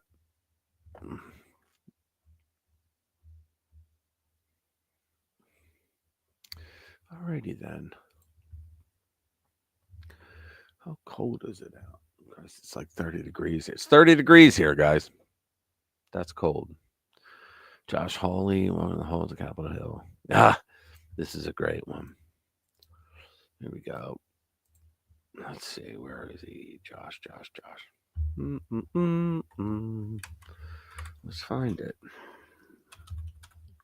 There it is. Senator Josh Hawley says that the Democrats are walking around Congress totally demoralized. Introducing Gun, the non-lethal self-defense platform. I refuse to buy the Lightweight, premium simple for to Rumble. use. It uses an Not See until this more black people box right watch here? my videos. Well, I'm going to show you something right Hang on. now. Some people are Should have concerned. queued it. Sorry, guys. N- You walk around in Washington. What does Chuck Schumer say when he walks past you? What do all these Democrats say when you guys are walking around? I know you lock eyes. You know, I think that the word I would use is demoralized. Jesse, they don't know what to do. I mean, they're out here defending USAID. They're defending billions of dollars spent on transgender operas in Peru. I mean, make my day. Go ahead. You can defend that all day long. We'd love to talk about that. You want to run the next election on that? Go right ahead. The problem is they're the party of the corruption in government. Yep. They're the party of pardons for Hunter Biden and all of his cronies, and pardons for criminals and rapists, which is how Joe Biden left office. They're the party of entrenched power. And as Trump exposes the corruption, he's exposing their agenda and the rot in their agenda. They don't have anywhere to go. And I think that's what you're seeing. It's Wow. That was pretty powerful. Now tell me he doesn't sound like liberal hive mind, because nobody knows what the guy looks like, but his voice sounds like him. Now we're just going to go and watch that and go, yeah, you know what? You're right. He does sound like it. What did you say? Let's see about it. Like 7169. Oh, Jesus. There you go. All right, Lou. All right. So 22 really bizarre facts about the most. Here we go. So Hegseth. Yeah. Even Hegseth's going to get into it. You got to love it, man. Trump got like all of his big guys through. You just love it. Here we go. CNN politics. Hegseth could fire some senior generals and admirals soon, sources say. I hope he does. A lot of yes men that Obama put in there. Secretary of Defense Pete Hegseth could soon move to fire more than half a dozen generals and flag officers, according to two sources familiar with the matter, part of an effort to purge the department of senior leaders perceived to be either too political or too close to Secretary of Defense Lloyd Austin. Yeah, get rid of him. You can't do that. Sure you can. You don't want, like, think about it. Under his first term, Trump had all these people that worked for him that didn't work for him, that turned against him. Rumors about the impending dismissals have been percolating for weeks, but a more formal list of those who could be fired was recently shared with Republican lawmakers, suggesting that the dismissals could be imminent. One of the sources said Democrats were not briefed directly. That person said, why should they tell the Democrats? They would go out to CNN. The fact that the list was sent to lawmakers was first reported by NBC. Let's see. The list includes General C.Q. Brown, chairman of the Joint Chiefs of Staff. The sources said he's the chairman. I never even heard of this guy. Before he was nominated as defense secretary, Hegseth said Brown should be fired because of his woke focus on diversity, equity, and inclusion programs inside the military. First of all, you've got to fire the chairman of the Joint Chiefs, Hegseth said in a November appearance on the Sean Ryan show. But any general that was involved, general, admiral, whatever, that was involved in any DEI woke shit has got to go. Either you're in for war fighting and that's it. Okay. That's the only litmus test we care about. Correct. See, I remember when Obama had the generals, what was it? The generals, the colonels, down to, I think it was generals and colonels. He had them get out if they didn't agree with him. He wanted nothing but yes men. And that's how you got a Mark Milley working up the ranks. So he wanted nothing but yes men. And now they're reversing this, which I think is a good thing. So Hegseth will get that job done. Hegseth wrote about that in his book. Let's see what else is here. Yeah, this is it. All right, guys. I told you earlier, Mark, who I bring in a lot, and he talks about the Georgia thing. Well, Doge finds $2 billion in taxpayer funds earmarked for Stacey Abrams linked group. It's Fair Fight. Fair Fight is the ones that sued Mark for 3 years. He was sued with True the Vote, and all because they were analyzing the voter data of 2020 for Georgia. And he can't talk about this right now, but I can. So, in other words, the money that Fair Fight, her group, Stacey Abrams' group, okay, he paid for his own lawfare. In other words, because U.S. aid gave her money. Doge discovered $2 billion in taxpayer funds set aside for the fledgling nonprofit linked to perennial Georgia Democrat candidate Stacey Abrams. The Environmental Protection Agency under the Biden administration awarded Power Forward Communities the grant in April 2024 as part of the agency's Greenhouse Gas Reduction Fund program. Power Forward Communities received the Green Energy Grant despite the fact that it was founded months earlier in late 2023 and never managed anywhere near the grant's dollar figure. It reported just $100 in total revenue. That's probably for parking fees during its first 3 months in operation, according to its latest tax filing. So, in other words, some politician for some favor was grifting and got $2 billion for their little NGO that earned $100 in 3 months of operations. Power Forward Communities grant was just one of 8 Greenhouse Gas Reduction Fund grants that the EPA doled out in April 2024, and that altogether totaled $20 billion. EPA Administrator Lee Zeldin, who I like, he should have been governor of New York, announced on February 13 that his staff and Department of Government Efficiency officials discovered that the Biden administration parked that same $20 billion at an outside financial institution before leaving off. In other words, they stole it, limiting the federal government's oversight of the program. So Joe Biden stole the money. All right. That's what they're saying here. The revelation that Power Forward Communities is among the beneficiaries of the funds Zeldin's team located raises ethics questions about how the Biden administration selected recipients of such massive grants and whether it played favorites when doling those grants out. Abrams was a vocal proponent of the Biden administration's green energy. Yeah, because she was making bank off of it. It also appears to validate concerns expressed for years by Republicans that Biden administration allies would prop up organizations that were specifically designed to receive federal funding under programs like the greenhouse gas. Yeah, it was all a scheme. The whole thing was a scheme. And you know what? Doge is finding just tons of this shit. This stuff was being done. It's just unbelievable. You are not 24 years old, Pam. Don't lie.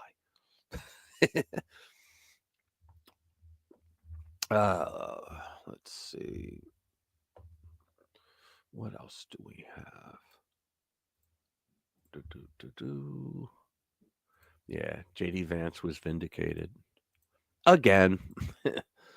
I like him more and more. Vance vindicated. 74-year-old woman charged after silent vigil outside abortion clinic in Scotland. This was after he gave his speech in Munich, right, where he said that, you guys in Europe, like, you're falling behind on the whole shared values of free speech, right? And several other things, but mostly free speech. And they're like, never happened. Well, this woman just she was silent vigil she had. So 74-year-old woman has been charged after silently praying outside an abortion clinic in Scotland less than a week after U.S. Vice President J.D. Vance highlighted the draconian thought crime laws in the U.K. We love you, UK guys, here. This isn't about you. It's about your fucked up government. The pro-life activist has reportedly become the first person to be arrested and charged under Scotland's Abortion Services Safe Access Zones Act. The law, which came into force last year, prohibits any protest or vigils being held within 200 meters, I guess 656 feet, of abortion clinics in Scotland, mirroring similar restrictions enacted in England and Wales. In footage widely distributed on social media, the 74-year-old woman was heard asking police Am I committing an offense? To which the officer was heard responding, yes, I believe you are conducting a silent vigil. So now they're getting into her head. They're thought police, truly thought police. The woman was also seen carrying a sign that said, coercion is a crime. I'm here to talk only if you want. You got to love that. I love that about coercion's a crime. I'm here to talk only if you want. In other words, I'm not going to coerce you to talk if you want to talk. The so-called buffer zone legislation makes it a criminal offense to attempt to influence women not to get an abortion outside of a clinics, with fines up to 10,000 pounds or potentially limitless fines in supposedly severe cases, limitless fines.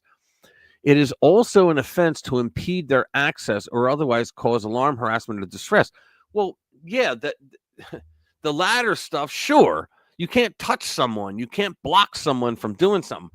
But to pray silently? Come on. Come on. The broad language of the law appears to allow police to arrest those for silently praying outside of clinics. Why? Which free speech proponents and religious observers have decried as being akin to a thought crime. It is a thought crime. In a speech at the Munich Security Conference in Germany last week, U.S. Vice President J.D. Vance took aim at the buffer zone laws in the UK, citing them as demonstrations that freedom of speech is in retreat in Europe. I guess that's the woman. Wow. That's pretty bad. Not good. What's that? It is to insult the whole, same with the trans nonsense. Yeah, probably. That's probably what it's doing. It's just unreal. She was talking about the temperature, guys. That's funny. Well, Dr. Jade, how long were you there? I'm sorry. How you doing, man? I've been here for an hour. Yeah, right. Bullshit. But how was your Are you calling me out? Yes, I am. How was your behind the barn? Right now. You got a barn? How No, was I the thing? I don't got a barn. Yeah, just had some family obligations. Hello, everyone, all my internet friends. Hope everybody's doing well.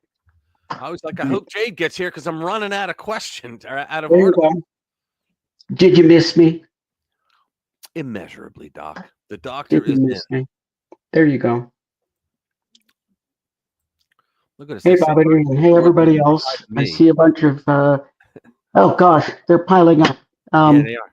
Comments from everybody. I'm not going to answer you all, but love to everybody. Jade? How you doing? Yeah, doing okay. How are you, Rich? All right. How's retirement going? I haven't asked you that in a few weeks. Yeah, well, no, that's true. You forgot last week or two. You forgot. I'm busier now than I ever was. Yep. I'll bet, man. I hear a lot of people that retire to say that. Not looking back, though. Hey, listen. Look at this. Dr. Jade, Rich didn't interrupt you once. Yeah, because you weren't here. That's right. We get going and anyway, no, I'm kidding. Go ahead. Yeah, listen. You know what this is? Yeah. You know what this is? Yeah. You know what this is? Yeah. Go ahead. That's this in metric. There you Okay. That's okay. I always said between the lines. Yeah, that's another one. Yeah. Or can you hear me? Let me turn the volume up. Yeah, turn it up. Or then there's the fishing line. Yeah, I've seen that one. Yeah. That one too. There's a lot of ways to give the bird, but go ahead. So. Yeah, no, I was just saying we get into these things. Sometimes we got something to say and we let's just politely call it bubbling over with enthusiasm. There you go. All right.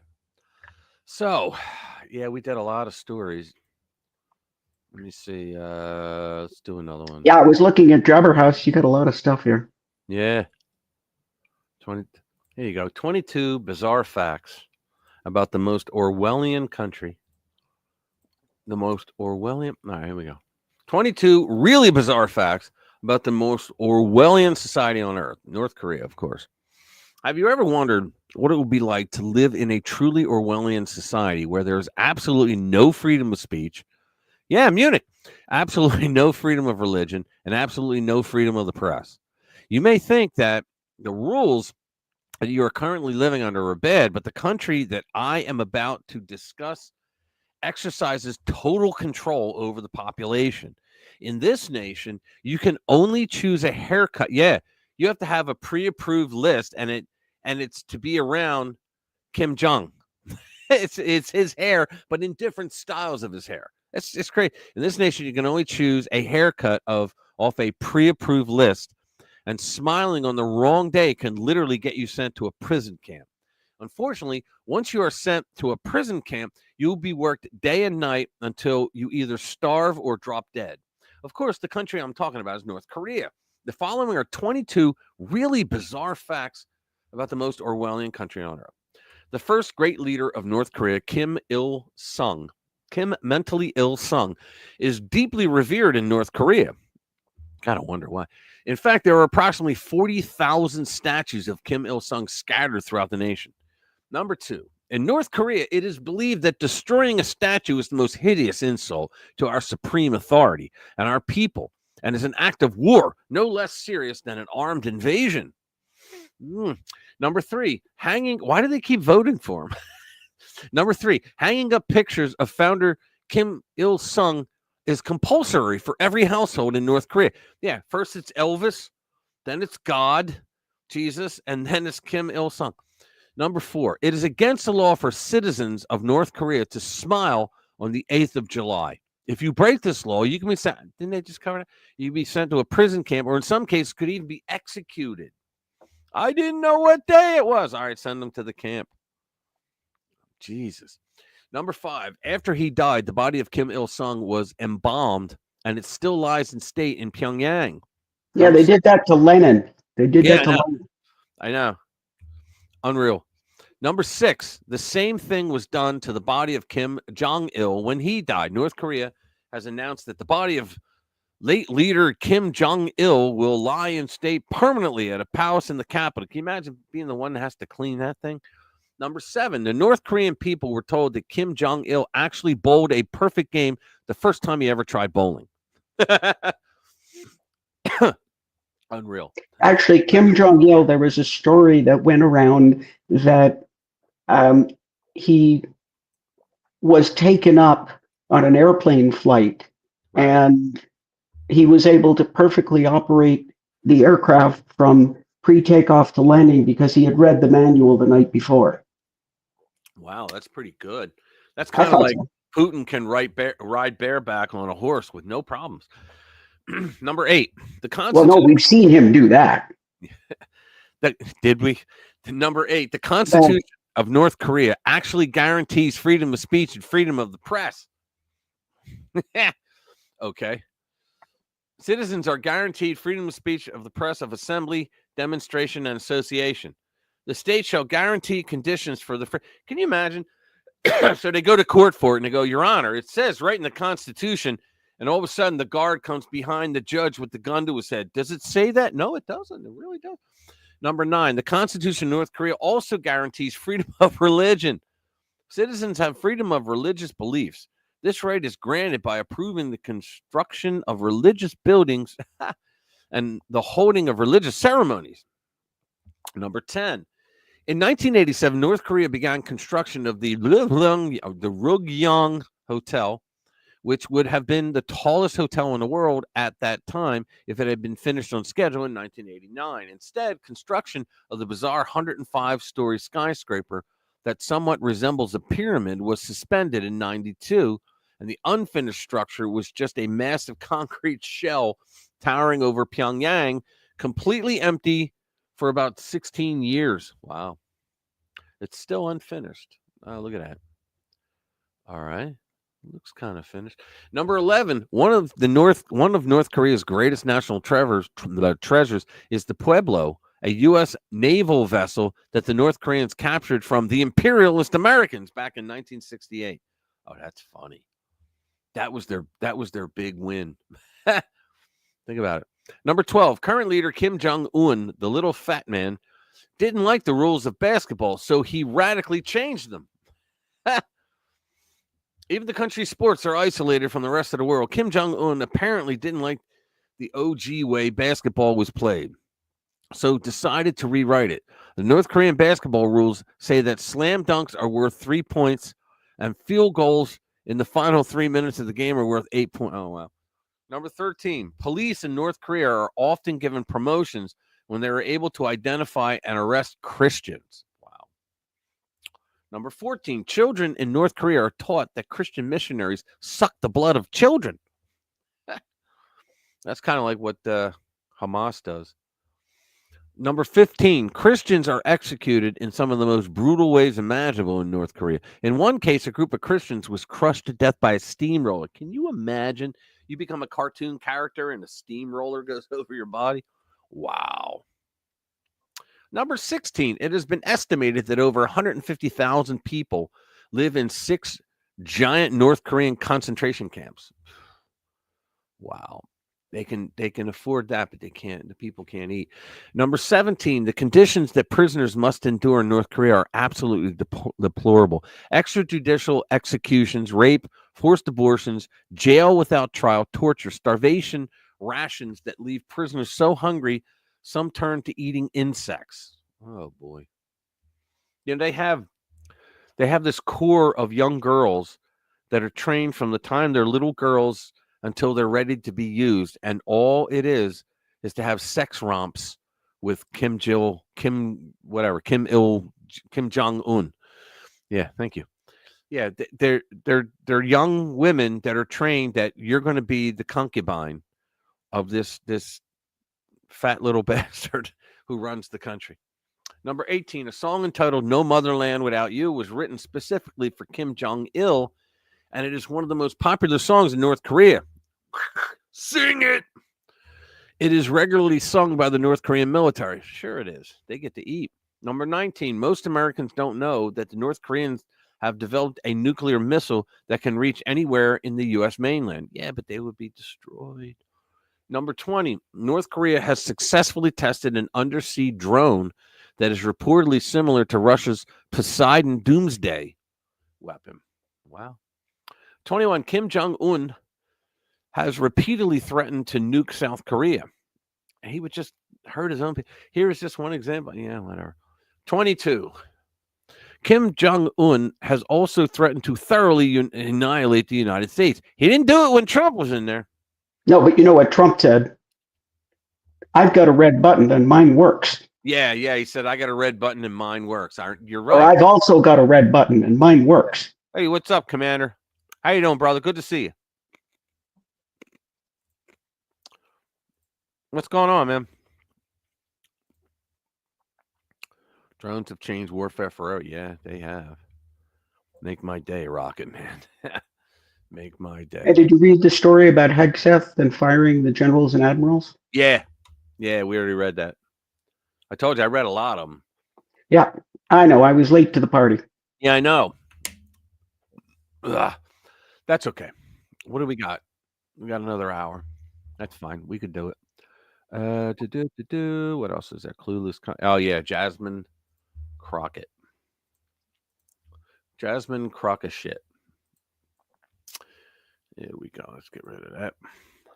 Texas Democrat Jasmine Crockett blames dim-witted Americans for Trump's rising popularity. In other words, you're too stupid. Wow. Representative Jasmine Crockett is insulting the intelligence of Americans after Trump's approval ratings upticked during his second term. Crockett was responding to The View's conservative co-panelist Alyssa Farah Griffin about 53% of Americans supporting Trump and 45% believing that Democrats should be more moderate. She attributed Trump's rising popularity to America's lacking education. Now you know why he wants to get rid of the education department, right? We've got to do better at education. People don't understand. Oh, geez, you got to hear this. This woman is a lunatic. A 53% approval rating. It's higher than it's ever been. 70% believe that he's fulfilling his promises, and 45% believe Democrats should be more moderate. What do you take away? I think there's a lot to make of those numbers. What's your takeaway from that? My takeaway is just like the election. We've got to do better at education. People don't understand. No, they but do you understand. Will understand when they those hospitals do understand. That's why y'all lost. America start closing down even more. You will understand when you don't have your Social Security. You will understand when your Medicaid, your Medicare goes away, you will understand. Do you believe this? They're still on that. Well, the Republicans want to take away your Social Security. Meanwhile, it was Joe Biden that put taxes on Social Security, and it was Barack Obama who actually stole $750 billion from Social Security over 10 years with Obamacare. So keep as at it. planes continue to fall out of the sky. Soon you will understand why it's important to maybe have somebody that isn't loud and ridiculous, and maybe Sleepy Joe is what we wanted because we could at least sleep at night. Yeah. That's the truth. Amen, child. You right now has a 50. That is, I want her to be the presidential candidate. I do too. She can fight it out. They can do a Jello fight, her and Kamala, in a ring. In the primaries. There you go. Yeah. They can do Hey, at least you can have some popcorn and have a good time. Yeah. Oh yeah. Yeah. Bill Clinton, he raised tax. Get this. Clinton raised taxes on Social Security recipients. And then 3 months later, okay, and the Republicans fought tooth and nail to stop it, to block it. All right. They were like, all right, raise tax on other people, but not on seniors that are on Social Security. And they did it anyway. And then 3 months later was the election, right? And we lost Dr. J. And so 3 months later was the election. And the Democrats actually came out with commercials saying the Republicans want to take away your Social Security. And I'm sitting there going, wait a minute, you actually took away their Social Security by raising taxes on it. And you got the balls to say that? And that was in 94 when they lost the House and the Senate for the first time in 40 years.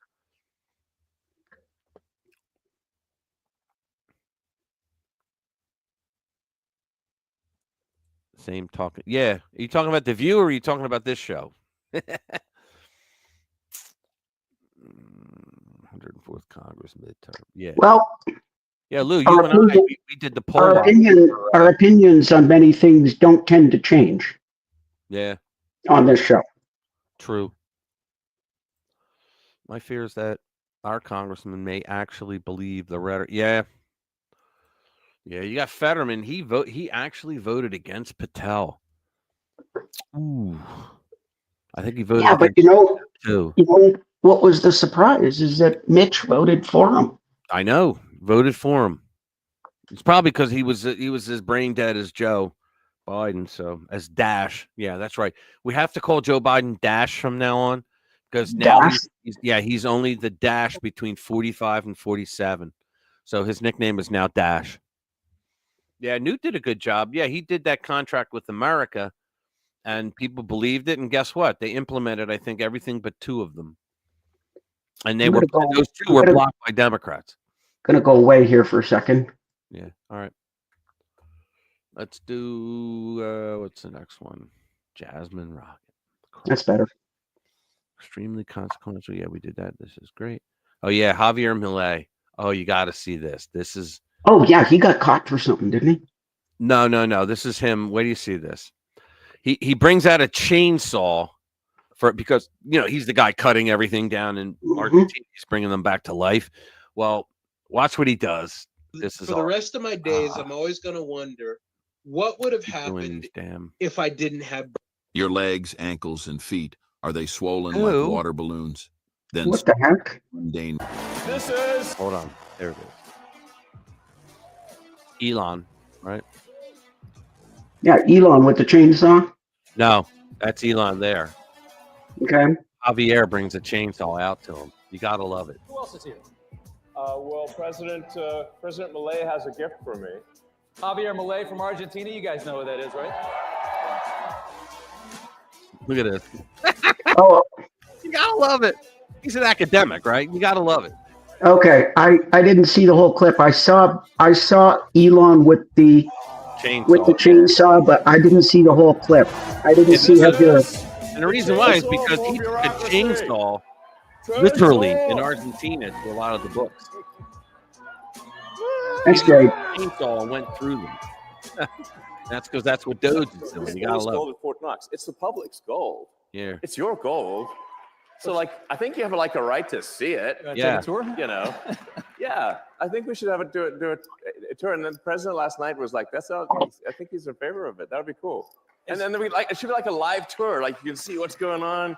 Open the door. And you watch, the gold's not there.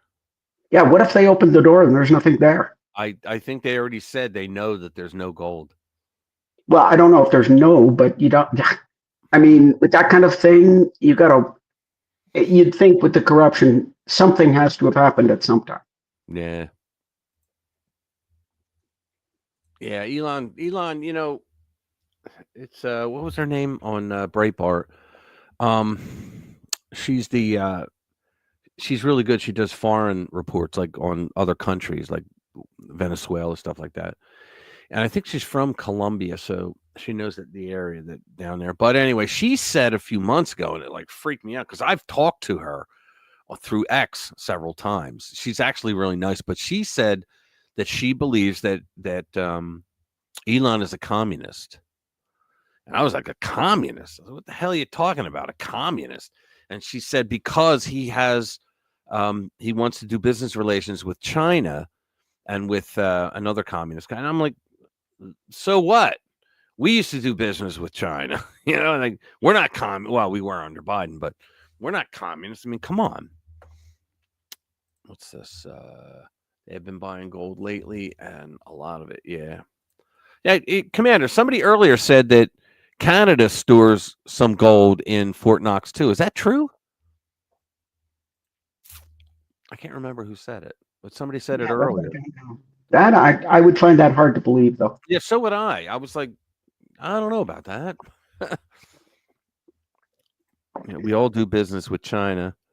Most of our stuff comes from there. Yeah, true that. But Trump was right during the pandemic. He said, you know, we got to get rid of this this supply chain we have from China because they could threaten to not give us medicine or something. And like 3 months later, China did that.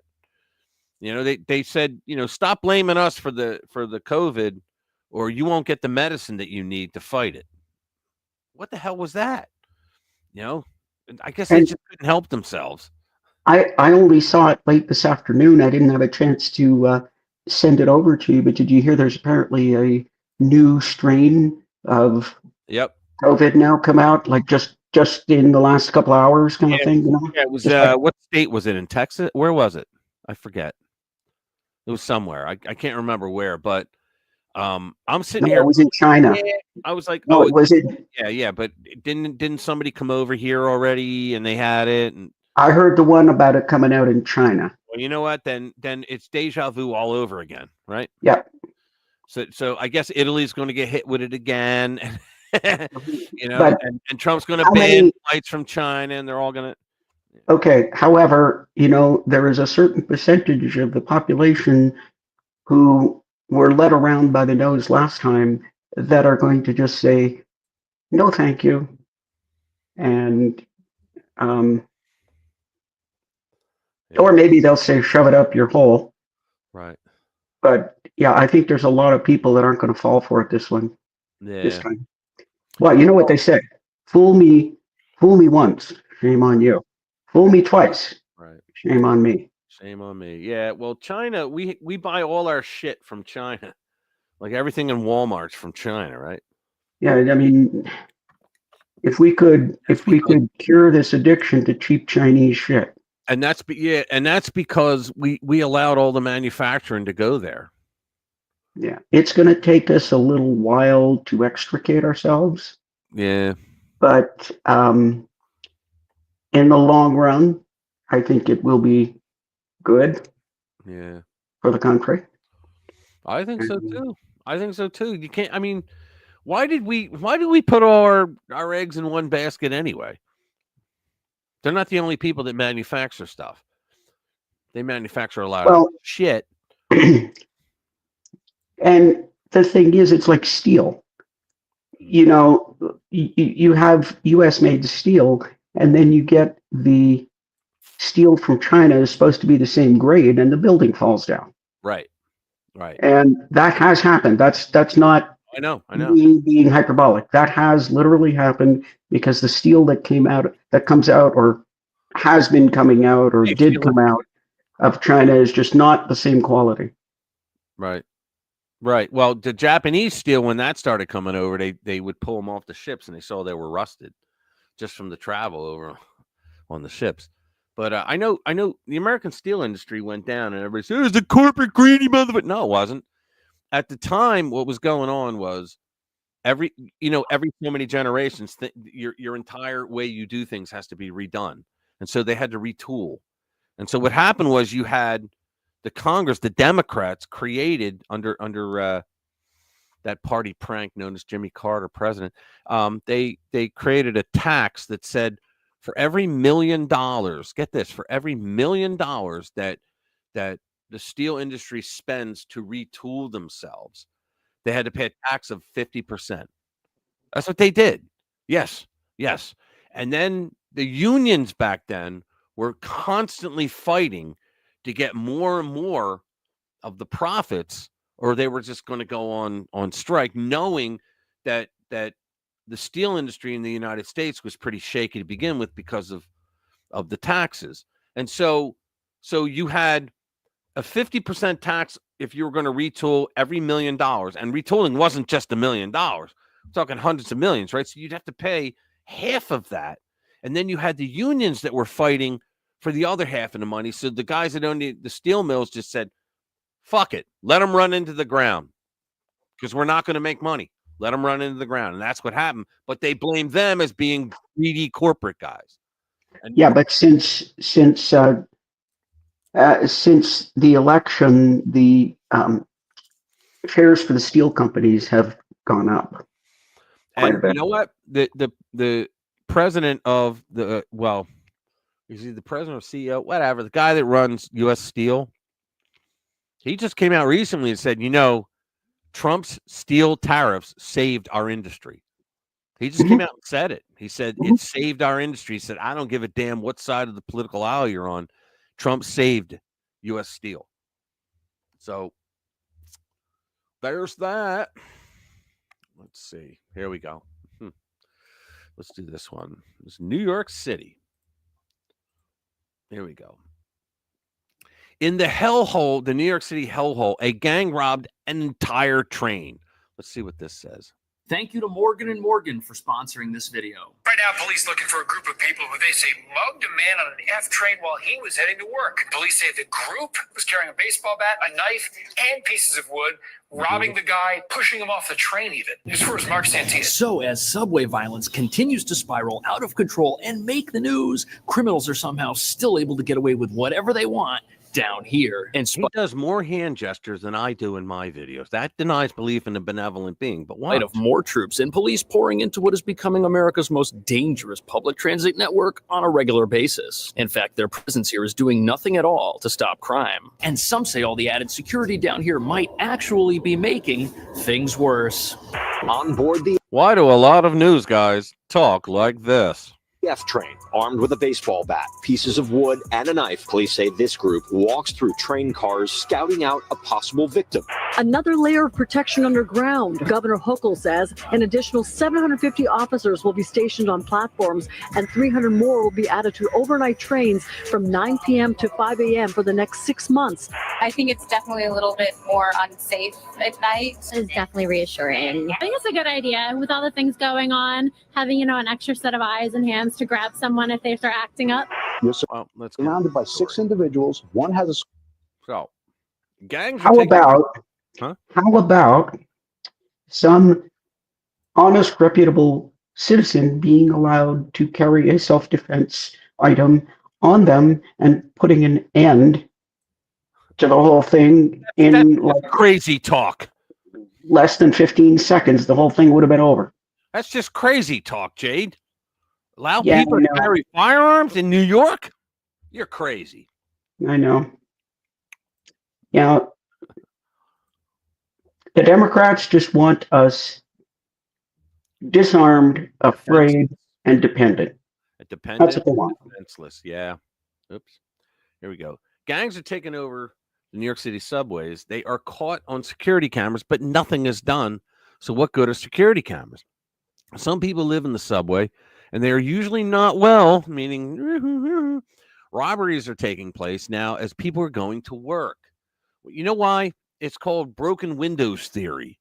Because when you let your community go to shit and no one fixes it, okay? If you got broken windows, it's like graffiti on the walls. If you don't clean that shit off your store wall, then criminals that are going to come into your society to try to scope shit out, they're going to go, whoa, these people don't care too much about their property. So guess what? I could probably rob them. It's just the way they think. And that's why Giuliani, that's how he cleaned shit up. He had broken windows theory. Fix that shit now. Make it look like you're not putting up with that. And believe it or not, that's why his crime rates went way down. They used to have like 3,000 murders a year. And I think under Giuliani, by year 2, it was like 500. That's still a lot, but it ain't 3,000, right? One teen gang robbed an entire train. They haven't been caught. The Tren de Aragua gang of robbers who were released immediately went back to their taxpayer-funded shelters. You gotta love the Biden administration. Another criminal was caught 87 times and released each time. Criminals are hurting people for no reason, knowing nothing will happen to them. That's what happens. When, like, they don't realize that these people, they recognize when you've got your government is saying, we don't care what you do. We're just going to let you out on the street because you're probably going to vote for us someday, right? And you don't think they talk among themselves? Hey, come on up from Venezuela. It's a sideshow here. You can rob anybody. They're not touching you. Think about it. And it just gets worse and worse. Many walk around with masks so you can't catch them if you want to catch them. And the police don't want to since they get released right away. Yeah, why do it if they're out on the street before you finish your paperwork? Criminals in New York City won't stop because no crime will result in anything happening to the criminal. The felonies are now minor misdemeanors. Yeah, they lowered everything. And then it's like you either have no bail or if there's violence involved, like a battery involved, you have a very low bail that you can get out. The National Guard was supposed to scare criminals away, and it didn't. Well, why would it? These guys come from countries where they got army people walking through their cities every day. Right? They're not afraid of them. They plan to put more police on trains, but all they can do is try to scare criminals. Yeah, because they're not allowed to do anything. It's like in New York, if you have a good shoot, if somebody is trying to kill you and you shoot them, you may go to prison for defending yourself with a Second Amendment. Daniel Penny. You hear he just got an award? I think I got one of those stories. Daniel Penny, he finally got away with it, but the Democrats don't care because the process is the punishment. That's exactly right. And I think he just got an award. I think because he's a Marine. I think the Marines gave him an award for getting out of community heroism or something. Yeah, it was something like that. Independent journalism is dying. No, it isn't. Ever since President Trump's miraculous victory, we've heard an incessant drumbeat about how legacy media is dying. This is true. The people have awakened to the reality that they're being lied to by the self-proclaimed arbiters of truth for the sake of political expediency, corporate self-protection, and globalist ambitions. It's true. But even as independent journalism rises to fill the void left by legacy media, there is still a huge challenge. Those at the top of independent media like Joe Rogan, Dan Bongino, and Tucker Carlson are thriving, and rightly so. They have earned their audience and their financial rewards that come from it. They've taken risks and worked hard to get to where they are. For the rest of us, legacy media and their proxies are making it exceptionally difficult to survive, let alone thrive. They still have a stranglehold over the fact checkers. That's going to end soon. Who have a dramatic impact on readership and viewership. YouTube, Facebook, and Google still stifle us. The freer speech platforms like Rumble and X can only reward so many of their popular content creators. This is all true. The independent journalists on the outside looking in, our only recourse is to rely on affiliates and sponsors. Wow.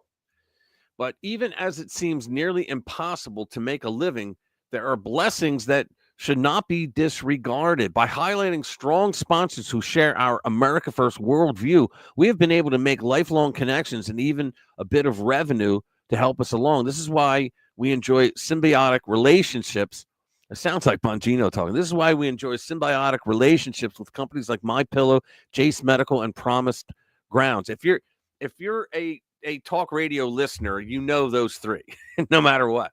Everybody knows MyPillow, but you know the other two as well. We help them with our recommendations, and they reward us with money when our audience buys from them. Exactly. But I don't think independent journalism, I think that's a typo. Independent journalism is thriving. In fact, that's what X has become. It has become a platform for independent journalists to go there, and you could just, like he said, you want to create a show on X, do it. Yeah, we're happy with it. You know.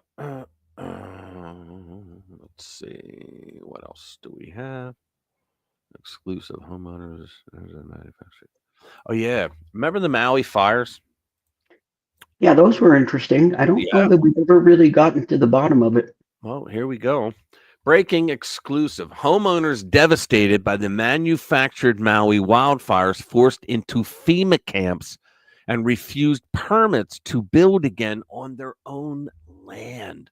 You see those tiny homes, row after row after row. Double news, what I love, by the way. Tiny homes. FEMA got those built, but they will not give permits to, and look at those. Those are like little sheds that you'd have in your garden. And this is in the middle of nowhere. Look at these ones. I think these ones actually may be made in China. Do you see? This is where the people in Maui have been placed. And they've said they have no intention of ever letting them have their property now. And they're going to build all these high-rises, smart city, which they voted down the year before the magic fires. And there's all sorts of crazy ideas, like having sort of a give it back to nature. There's some people worried that high-priced developers want to come in, take up the gorgeous land near the water. The main message is this: a year and a half in, and there's almost no houses that have been rebuilt, and none look likely. They're pushing the fire refugees up the hill to live in those shacks, to live in those garden sheds, when nothing. Yeah, look at that, and nothing is moving down actually by the water. And my warning to LA is, if you let your Democrats and your bureaucrats run things, you will not be back in your Pacific Palisades land for years. In fact, the LA mayor just said it'll be 3 to 5 years. And Maui suggested it might even be longer. Alex, there really are FEMA camps in Maui. Yeah, look at that. We put our drone up to take a look. Imagine living there.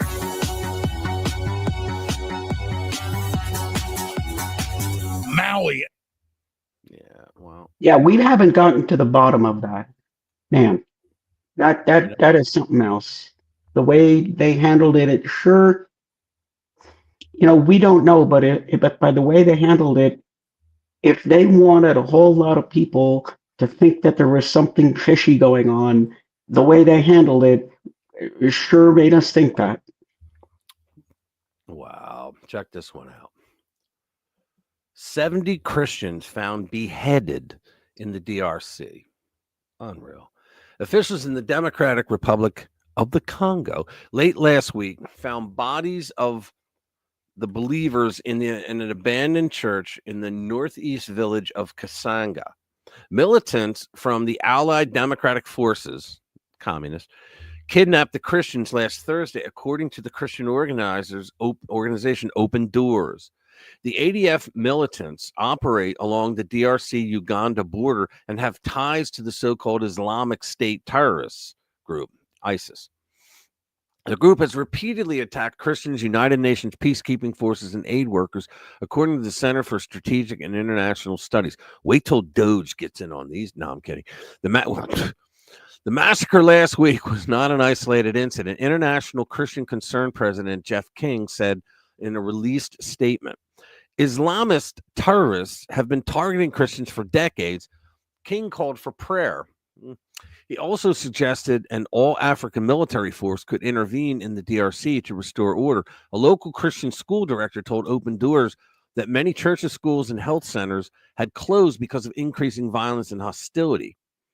Have there been other attacks recently?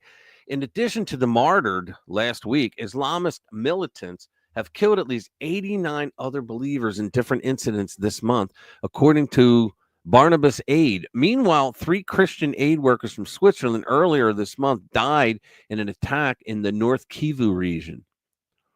The eastern regions of the DRC have seen a major escalation in violence this year after Rwanda-backed rebel group M23. What is it with these naming? M23, M13. What is that? Seized control of the city of Goma.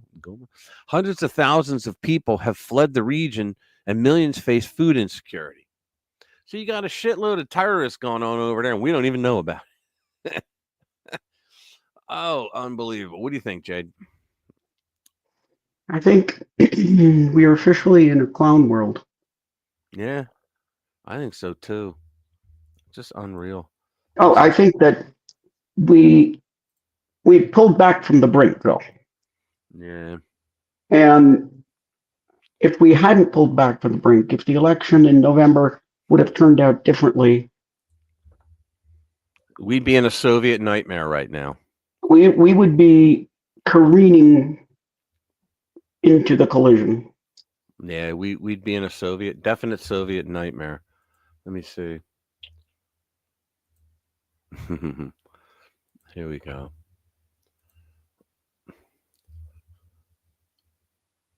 Just got this. Hang on. Let me close that. Stephen Miller. Love Stephen Miller. Anything about him. Let me get this in here. Yeah, I don't know which one of these you've already read before I got here and which you haven't. Breaking. The White House's Stephen Miller destroyed the deep state talking point that Doge is unconstitutional. This is a must. This is going to be awesome, guys. Here you go. Many of the people in this room for 4 years failed to cover the fact that Joe Biden was mentally incompetent and was not running the country. It is also true that many people in this room who have used this talking point that Elon is not elected fail to understand how government works. So I'm glad for the opportunity for a brief civics lesson. A president is elected by the whole American people. He's the only official in the entire government that is elected by the entire nation, right? Judges are appointed, members of Congress are elected at the district or state level, which is one man. And the Constitution, Article 2, has a clause known as the vesting clause. And it says the executive power shall be vested in a president, singular. The whole will of democracy is imbued into the elected president. That president then appoints staff to then impose that democratic will onto the government. The threat to democracy, indeed the existential threat to democracy, is the unelected bureaucracy of lifetime tenured civil servants who believe they answer to no one, who believe they can do whatever they want without consequence, who believe they can set their own agenda no matter what Americans vote for. So Americans vote for radical FBI reform, and FBI agents say they don't want to change. Or Americans vote for radical reform on our energy policies, but EPA bureaucrats say they don't want to change. Or Americans vote to end DEI, racist DEI. In other words, guys, what he's saying is that the deep state makes it so that no matter who you vote to represent you in the White House, it doesn't matter, because they're going to make sure they're going to do what they want to do. And now you know why Trump is using Doge to destroy the deep state Policies. And lawyers in the Department of Justice say they don't want. This is the guy that created the America First Legal Foundation, and they would go out and do pro bono work, all the lawyers, for people that, like, for example, when the government does lawfare against you, okay, like people that were arrested for being outside an abortion clinic, but they were the 500 feet away, but they got arrested anyway. America First Legal Foundation would represent them for free. Want to change. What President Trump is doing is he is removing federal bureaucrats who are defying democracy by failing to implement his lawful orders, which are the will of the whole American people.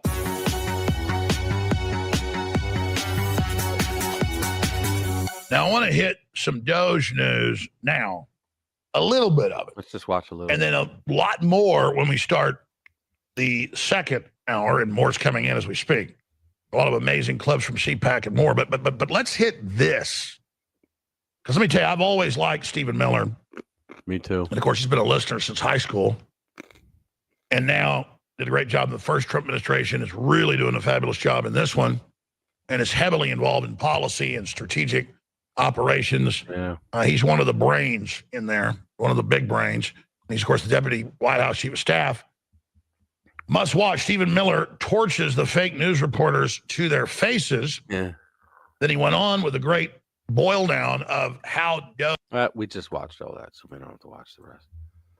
Yeah, but Stephen Miller was he's been like that too since he was a young guy in college. He was on the newspaper staff, and what was it? Yeah, it was the what was it? Duke University. That's what it was. Remember the Duke lacrosse team? Oh yeah, that whole everybody pretty much said they were guilty before they. Yeah, it was fake accusation. She came out later and said, "Yeah, well, I kind of sort of made it up." Yeah, I kind of lied, but he was the only one, and Mike Slater on Breitbart News Daily, he played the tape, and I was like, oh shit, he was like, you don't know who this is, and I'm like, yeah, I do. It's him. It's Miller, right? But he was the only one who, like, there was a press conference on. He's the only one who asked questions about it, like saying, like he had all the facts too, just like he does now. He's like, like you don't even like the girl wasn't even there. She changed her story 3 times. She was there, then she wasn't there, then she was there again. And he goes, you didn't even question her on that. And like he just threw all this stuff, and I'm like, yeah, no wonder he became who he is, because he was like that from the time he was a young kid in college. And thank God he's on our side, because he's really good at what he does. Let's see, what else do we have? You're running short of stories here, Rich. Yeah, I know. I think I read them all. The left are trying to force USA. Yeah, here's a good one. Got this one here. So the Trump administration is flouting an order to temporarily lift a freeze on foreign aid, the judge says. I had mentioned this earlier, but I didn't read it. But Trump is saying, no, we're not going to listen to that order because you have no authority whatsoever to break the separation of powers and tell us what our policy should be. And so the left is losing their ever-hating minds and forgetting that Joe Biden gave the middle finger to the Supreme Court. So yeah, and that was the Supreme Court of the United States. Right. Gave the middle finger. Yeah, we had talked about this earlier, but not this particularly. So the this is like a district judge. Yeah. And Biden basically said, yeah, well, sort of the Supreme Court. Yeah, I don't think so. The Supreme Court is the only one that actually can make a policy. Yeah, he didn't just do that either. He basically went on campaign stops and said, the Supreme Court. He said right out, I'm not going to listen to him. Yeah, he said the Supreme Court tried to stop me from forgiving student debt. But you know what? They're not going to stop me. I'm going to continue doing it, and all the cheers and everything. You could have substituted all that with saying the Supreme Court told me that I can't buy votes with taxpayers paying off your student loans, but I'm not going to stop. I'm going to continue buying votes. That would have been better said. Anyway, more honest. Anyway. Yeah. So here we go. The good thing about it is the whole thing was just too big to rig. Yeah. The Trump administration has kept withholding foreign aid despite a court order and must at least temporarily restore the funding to programs worldwide, federal judge said. Judge Amir H. Ali declined, I bet he's an Obama judge, declined a request by nonprofit groups doing business with the U.S. Agency for International Development to find Trump administration officials in contempt of his order. However, Washington, D.C. District Court judge said administration officials had used his February 13 order to temporarily lift the freeze on foreign aid to instead come up with a new post hoc rationalization for the en masse suspension of funding. Despite the judge's order to the contrary, U.S. Aid Deputy Secretary Pete Marocco, a Trump appointee, and other top officials had continued their blanket suspension. See, what all this is what we talked about earlier tonight, Jade. It's about how these judges, that they're doing stuff like this, and they say, well, we got to go through the process and all that. No, because then the Trump administration can't act on his own policy because you don't like the way he's doing a policy, and you think that because you're a judge, you can stop them from doing policy that is completely Article 2 authorized. I mean, my understanding is that the only judges that can do that are justices of the Supreme Court. Yeah, well, they can't even really. I mean, they won't like to. The Supreme Court is supposed to say, "Yeah, you're breaking the law." But if think about this, within Article 2, okay, if it's within Article 2 authority, no court in the land can tell a president you can't do that. If it's within in other words, if it's constitutionally inside Article 2 authority of the executive branch, which the president runs, no judge can tell a president he can do that. Now, if he goes outside of it, yes. Okay. Yeah, now, the law doesn't say that. There's a bit of subtlety too, I understand, and I'm not a lawyer because I have morals, but but I understand that, and certainly a judge can make a judgment, can render an opinion on the law. Right. Any judge can do that, and that is their opinion. What that district court judge cannot do is issue an injunction telling the president that they have to do or not do something. They can make a judgment. They can say, in my opinion, this is not constitutional. Nobody stops them from doing that. But they can't make an injunction that stops the president from doing what he is constitutionally authorized to do. Like you said earlier, they're trying to make the process the punishment. Yeah. These judges. And because I said earlier, because the Democrats lost everything. They lost the House, they lost the Senate, they lost the White House, they don't have the Supreme Court. They lost the popular vote, which for some reason they think they can weaponize that because it doesn't really mean anything. But they lost more state houses. They lost more legislatures. They lost everything. So the only thing they didn't lose is crooked judges doing lawfare. So they think they're going to stop Trump. Well, guess what? Trump's saying no. And what are they like Maxine Waters said about the Biden administration? Well, how are you going to stop him? He's got all the guns. So how are you going to stop Trump, libnuts? He's got all the guns. Yeah, it works both ways. Have we spoken about free speech being weaponized tonight? Oh, yeah. Oh, yeah. Did you go over that? Free speech weaponized where? Free speech being weaponized. That was one of the stories. Margaret Brennan talking to. She doubled down. Actually, she was talking to our Secretary of State, Marco Rubio, right? And she said that in Nazi Germany that free speech was weaponized. I did a video on that. That's why I don't really do stories that I did a video on. Okay, yeah, okay, yeah, but yeah, and he basically, she tried to say, well, free speech was what caused the Holocaust, and what I love about it was she goes, but you know that. She goes, you know that. That's like their little nuance where they go, well, you know that, so that you're not going to argue. Oh, I do know that. Maybe I'm an idiot. Why don't I know that? And they're not going to say. And he just destroyed her. Yeah, and she made a big mistake in judgment talking to a Cuban American about authoritarian regimes. Oh, I know. Yeah, I mean, well, plus Marco's not stupid. You know, he knows how he's to very deal. Smart guy. Right, he knows how to deal with the Fourth Estate. You know, he knows how to deal with those clowns, and I just don't. This is like the third time this year that she has been pwned on live TV. Like, I don't know how she still has a job. Yeah, really. How does CBS keep her? I don't know. I don't know. I mean, what was the one when? Oh yeah, what was the one? JD Vance said, "Margaret, listen to yourself. Do you hear what you're saying?" Yeah. Well, he also said, "Margaret, I don't care." Remember that? Yeah, the same interview. Yeah. What was it she said? I don't care. What was it she said? Oh yeah, when they were talking about the apartment buildings being taken over. She said, well, it's just a handful of apartment buildings. He says, a handful of apartment. But listen to yourself, Margaret. Do you hear what you're saying? Yeah. In the United States. Yeah. There we go. Despite judges' orders to the contrary, USA Deputy Secretary Pete Morocco, a Trump appointee, and other top officials had continued their blanket suspension of the funds because a judge doesn't have the right to say you can't have a policy where you're going to take away funds from USAID, especially when it has been discovered that it's a massive fraud operation. It was a money laundering operation. All those NGOs. Remember last week I talked about those 7 NGOs?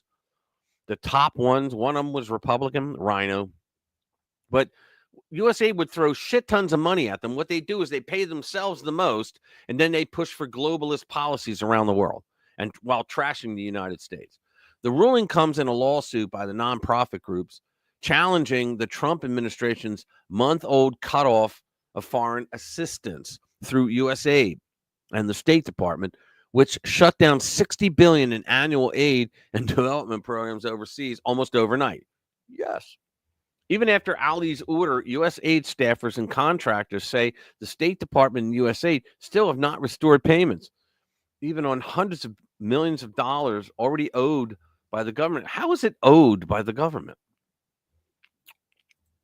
You know, the thing is, if you are giving somebody something and then you take it away or try and take it away, yep,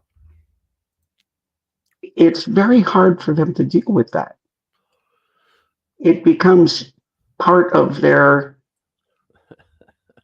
part of their thing. Oh, yeah. Yeah. Well, now, come on. We don't know that for true that Justin was conceived in Cuba. We don't know that for real. I believe it. His mother had an affair. His mother had an affair with Fidel. His mother had an affair with everybody. Yeah, but his mother had an affair with Fidel, and he looks like his young pictures look like young pictures of Fidel, like he was his son. So I believe it. I mean, I think we don't know. It could be. We don't know, but I believe it. Yeah. How can you promise other people's stuff exactly?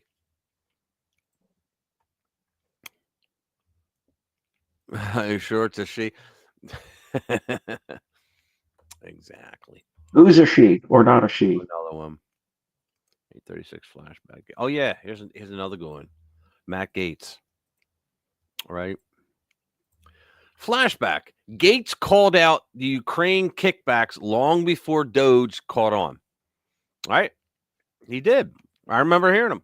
The Ukraine soap opera, written, funded, and produced by the Biden regime, is about to get canceled. The billion-dollar gravy train is screeching to a halt, and Zelensky's throwing a temper tantrum. He probably knew the free ride was ending when President Trump called him what he is, a dictator. And let's be honest, isn't that exactly what he is? The guy refuses to hold elections, even though polls show the Ukrainian people prefer his opposition.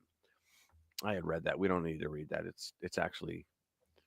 And right on cue, Dems are more outraged than Trump dared to call a spade than they are about Zelensky conveniently losing $100 billion in U.S. taxpayer money.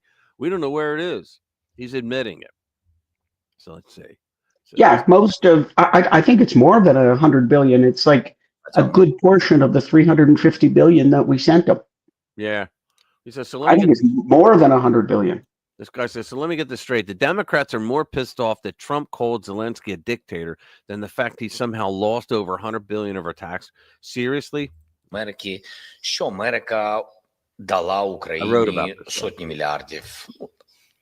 177, якщо сказати більш точно. Така звучала точна цифра, яку підтримували або голосував Конгрес, тощо різні. Basically, he came out and said, so they keep saying there's 200 and some, billion. He goes, we only received half of that. He said, It's okay that you can say that, you sent it to us, but he goes, and I understand that sometimes that it gets eaten up in administrative costs and all. He goes, but we only got half of that. And he said, I'm very generous. I'm very grateful. We love that you guys did this and helped us, but we only got half of it. So he's basically bitching that people were complaining about all the money sent, and he said that he didn't get it.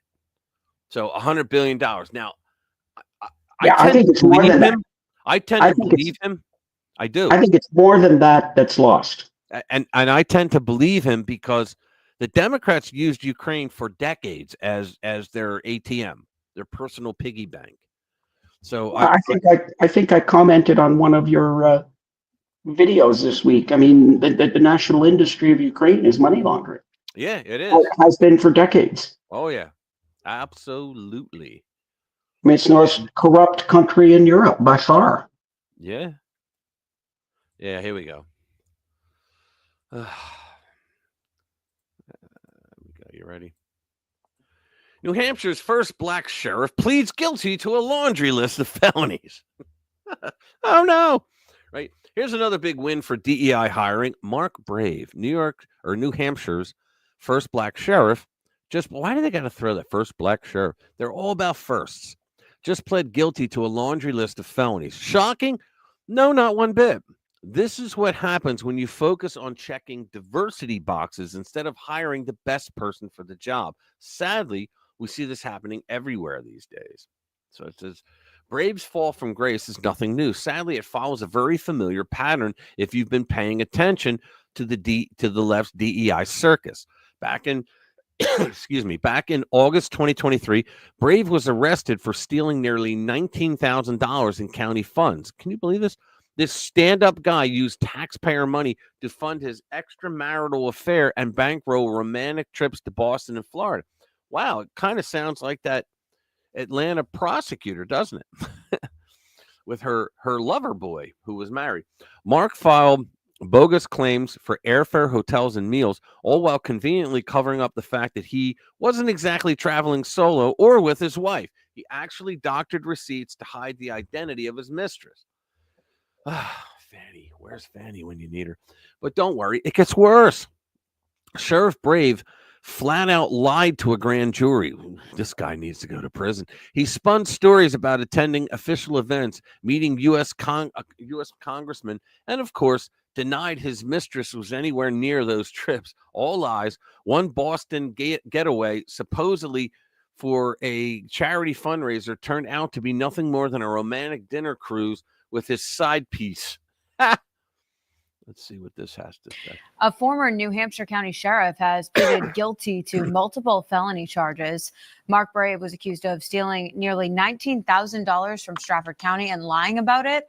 WMUR's Imani Fleming is in Concord with what kind of punishment he could be facing, Imani. Well, Marissa, Mark Brave was first arrested in August of 2023 on charges related to the misuse of county funds and falsifying physical evidence. He's now pleading guilty to a total of 4 felony charges and entering into 2 separate plea deals with the state. 2 have a negotiated suspended sentence with conditions, and the other 2 charges are up for a court to decide that sentence.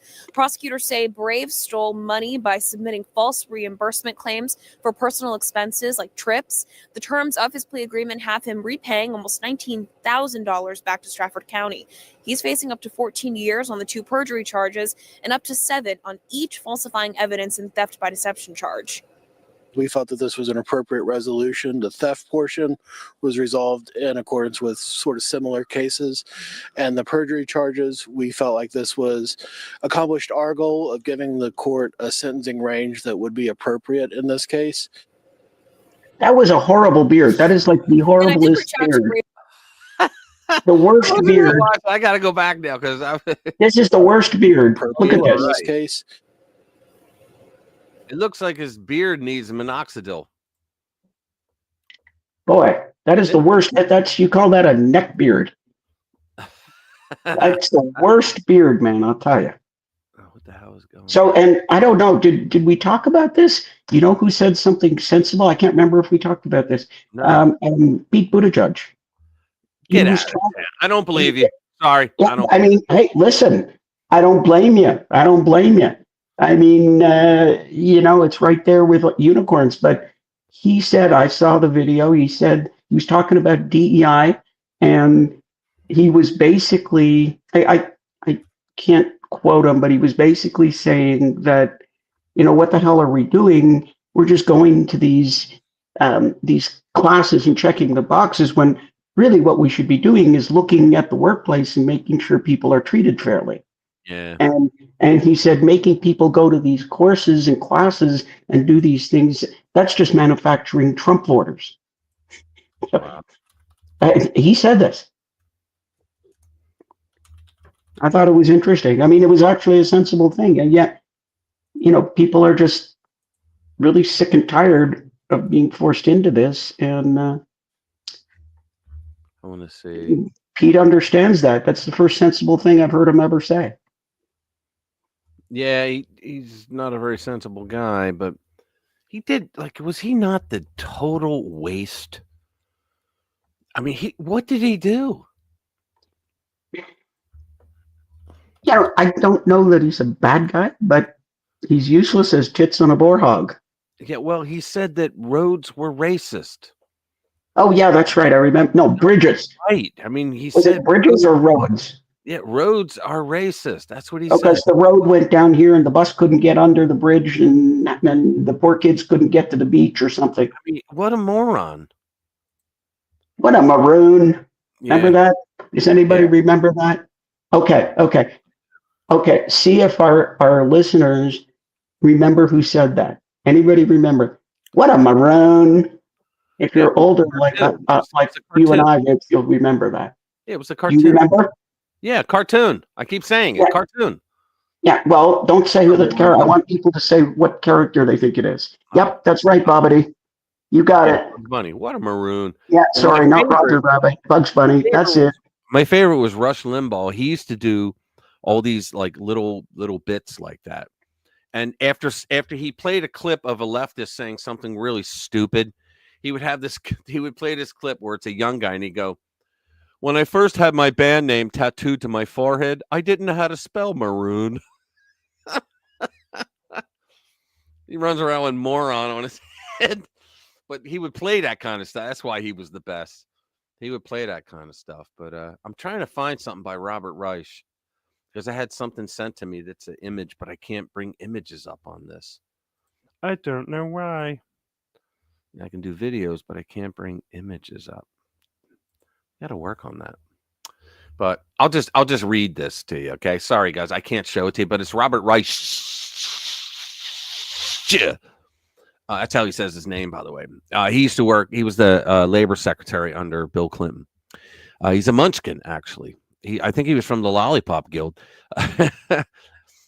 He wrote in a tweet, Republicans are planning to steal from you and give it to the rich. He just wrote this. And hoping you won't notice. Their new budget proposal includes $4.5 trillion in tax cuts, most going to the richest people in America. They're still doing this tax cuts for the rich shit. They won't pay for it with massive spending cuts in life-saving programs like Medicaid, which 72 million Americans depend on, and food stamps, which 42 million depend on. It's Robin Hood in reverse. But this isn't a done deal. These cuts are deeply unpopular. The Republicans have only razor-thin majorities in the House and Senate. Call your representative, and he gives the 202 phone number. It's the same old tired shit. I think he works for Move On now. Show the AI video. Did you? Yeah. I think you sent it to me. I don't know what I did with it, though. Hang on. Did it have a name, Lou? Because I'll find it. And I'll play it. Did you email it or what? How did you send it to me? The video, Lou.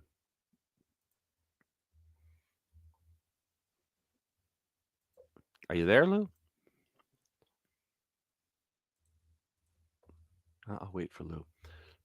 Let's see. What else do we got? I'm assuming you already talked about the Epstein client list.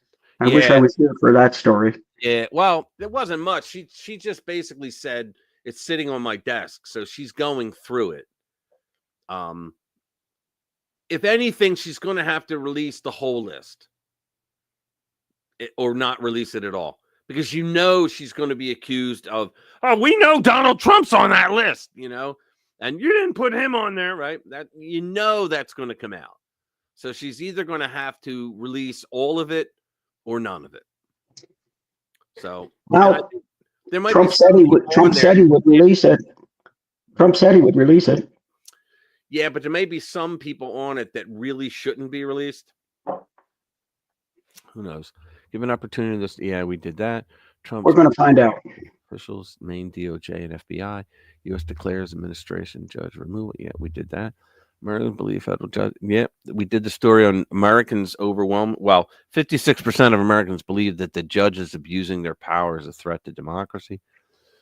Aliens. Everybody has to be accountable. I'm sorry. There is no such thing. Oh, yeah. In a reasonable life as somebody who's not accountable.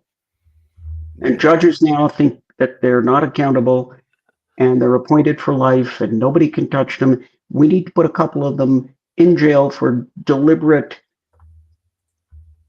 whatever they've done. Depends on what they've done. Election interference. I think that if they now hear me out on this. I think that if they were to impeach, like this judge that said that the Treasury Secretary cannot have access to Treasury Department data.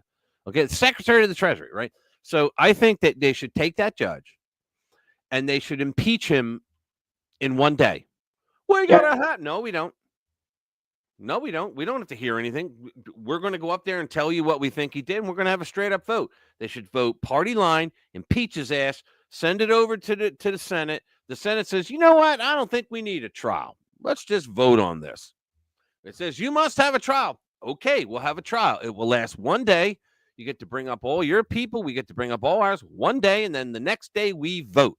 So if he's out in 3 days, I think all the other judges would go, you know what? I got a pretty good gig going on here, $180,000 a year and for life, and everybody loves me. I get my coffee made for me in the morning. I think I can give up being that lawfare shit. Maybe I should dust off that copy of the Constitution. Yeah. Accountability kept us in our tracks. So it makes makes it many different. Exactly. Yeah, we need to impeach them quickly. Get rid of them. Take their law license. Here we go. Lindsey Graham. Hey. Here we go. Lindsey's latest backstabbing move has people calling for Doge to investigate his finances. Look at this shit. Because he loves war. Word on the street is that Doge is about to dive headfirst into the wild and unruly Ukraine funding, which is welcome news to many Americans who are sick and tired of watching their hard-earned tax dollars get used to fight a war that Ukraine can't win and has no intention of ending ever. Drinking too much water. Elon Musk is under the belief that U.S. politicians are getting kickbacks for supporting the funding for Ukraine's war in Russia. Duh. No one should be surprised about possible kickbacks, especially considering the obscene amount of money we funneled into Ukraine with zero oversight. Can you imagine? There's no oversight on that money and absolutely no accountability, just a blank check for who knows what. Many believe this entire war is nothing more than a massive money laundering scheme. Look at this shit. Is that Josh Shapiro? Are you kidding? Doesn't it look like Josh Shapiro? I wouldn't know. Can you blame Americans for, he's our governor, can you blame Americans for being suspicious of this Ukraine scam? And speaking of this so-called war, where's the real footage from the front lines? Exactly. Not the early propaganda clips, some of which turned out to be straight out of a video game. Why aren't there reporters embedded with the military? Exactly. Now, I looked at some videos a friend sent me on YouTube that had Russians talking. They were in the field and like they had an encampment and it was a big ass field, like 9 football fields long, and you could hear bombs going off, but they were being interviewed and they were talking, but we saw no war footage. Like no one has a cell phone and couldn't film that shit. No one. All right. I mean, think about it. Why aren't they embedded with the military? You know, in other words, Zelensky didn't prosecute this thing very well. And one of the biggest war hawks keeping this racket alive is none other than Lindsey Graham. Hey, he's so determined to bankroll Zelensky's little war that he's now actively undermining President Trump at every turn. Not only is he pushing to hand over billions more, but he's also cozying up to Zelensky with little chats. MAGA has taken notice and are now calling for Doge to dig into Lindsay's finances. Nick Sorter, WTF, why is Rhino Warhawk Lindsey Graham undermining President Trump and talking to dictator Zelensky? Yeah, there's a lot of stuff going on. And Lindsey Graham, he's always been a warhawk. He's like Liz Cheney, but in the first term, in Trump's first term, he really kissed up to Trump, and people started actually liking him. Because he kissed up to Trump, especially when he had that outburst in the Kavanaugh hearings, if you remember. He said, I hope you guys never get power again because you don't deserve it. Remember that? He said, with what you're doing here. And he was 100% right. But then as soon as Trump left office, he went back to being, the old Lindsey Graham. Hey. Here's what people online are saying about Lindsay's latest backstab. It's time to look at Lindsay's finances. Yes, Queen Lindsay. Hey, is owned by whoever has videos of him acting out his fantasies. Audit him. I love that. Lady Lindsay has always been doing this. He's a slimy little traitorous snake. Follow the Ukraine money, and I guarantee old Lady G has a large offshore account somewhere. Isn't this a direct violation of the Logan Act, which prevents U.S. senators and other non-elective citizens from engaging in foreign negotiation? I didn't know that the Logan Act hit senators. I thought it was someone that's not in, like a citizen, is not in, they're in the private sector, not the public sector. So he's getting millions from wars. Yeah, Elon Musk. Well, the interesting thing is he doesn't have to be getting kickbacks. A lot of money to be made in war. You don't have to actually be getting illegal kickbacks. You just have to have the right connections and investments. And if the war keeps going, the money keeps flowing in. So if I had to guess, I'd say he and quite a few others probably are getting illegal kickbacks. But it doesn't matter because he would be making illegal money anyway. Right. Not illegal. He could be making a lot of money basically legally, not maybe, very morally, kind of insider trading kind of thing almost. I was thinking, Bobbity, I was thinking about kicking his back. What do you think? Instead of kickbacks, actually kicking physically his back. What do you think? Yeah, I hear On you. this show, we do not and never will advocate violence, Rich. Right. We can tell jokes, though. You hear that, YouTube? We can tell jokes. And what you were referring to was in Minecraft, of course. Of course. That or Roblox. I can't remember which one we were playing this week. So Red Dead Redemption 2. I actually had that game. Yeah. Let's see. We'll do one more. We got 3 minutes. Let's do one more. Oh, here we go. Yeah, this is good. This is Not the Bee. We always got to do one from Not the Bee. Okay. Let's see how the patrons of Blue Sky are handling Kash Patel's confirmation. We are 100% all going to die. Curtis Yarvin Rage. Say goodbye to our late night hosts. Will it be firing squads for real? Kash Patel was confirmed 5149 by the U.S. Senate today as the new FBI director. And boy, oh boy, is the left having a tough time with it. From a post by liberal commentator Tyler Cohen on Blue Sky. Let's see. Add martial law. And martial law starts in 3, 2, 1. These guys are nuts. So I guess I shouldn't use my real name on social media. Is that what it's come to? Fear to speak out against this regime? They're already a regime. America, 1776 to 2025. Rest in peace. Oh, my God. 51 senators are complicit in handing over the keys to Russia. This Russian shit, they got to stop. They look like idiots. It's already proven there was no Russian collusion. 51 senators are traitors to the Constitution. 51 senators are pawns. Why? Because they voted? They did exactly what they were supposed to. Bought by corruption, greed, and fear. So who paid them, idiot? Nobody is surprised at how pathetic. This guy's in a suit too. Nobody is surprised at how pathetic the government is. It's all terrorists now. Terrorist Trump is truly disgusting. Can you believe people post this shit? And McConnell voted for cash. They're like, look at that. The exclamation question mark in red. McConnell voted for cash. Oh my God. Shall Mitch. It did not need to be this way. Look at this. You got to love that. Please watch this. Curtis Yarvin's agenda. Rage is being executed by Doge. Look at this. Rage. Hello? Base department? What's the translation of what is that? Geheimstaatspolizei? German Stasi? I don't know. Oh, yeah. Federal Weapon of Bureau of Investigation. Let's see. I need some antacid. I'm legit nauseated over this. Wait a month until you suddenly find yourself looking around in a restaurant to make sure no one overhears what you were saying. Jesus Christ. You know what gets me, Jade? We really did live under an era where we were like, whoa, wait a minute. He wants to force me to take experimental medicine. Holy shit. You know, and these clowns don't say anything about that stuff. Where a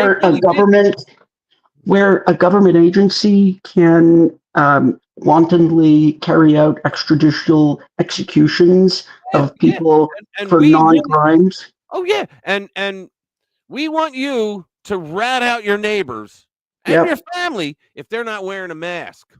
Do you remember Brian Malinowski? Yeah. Brian Malinowski was the director of the airport in Little Rock. Right. And the ATF decides to show up. Okay, they thought he sold a few guns at gun shows, a few too many guns. So they show up in the small hours of the morning. I think it was around 4 or 5 o'clock. Right. They break in the door. I forgot. I'm sorry. First, they put a piece of tape over his Ring doorbell. They're not wearing any badges or names. And they break into his house. Right.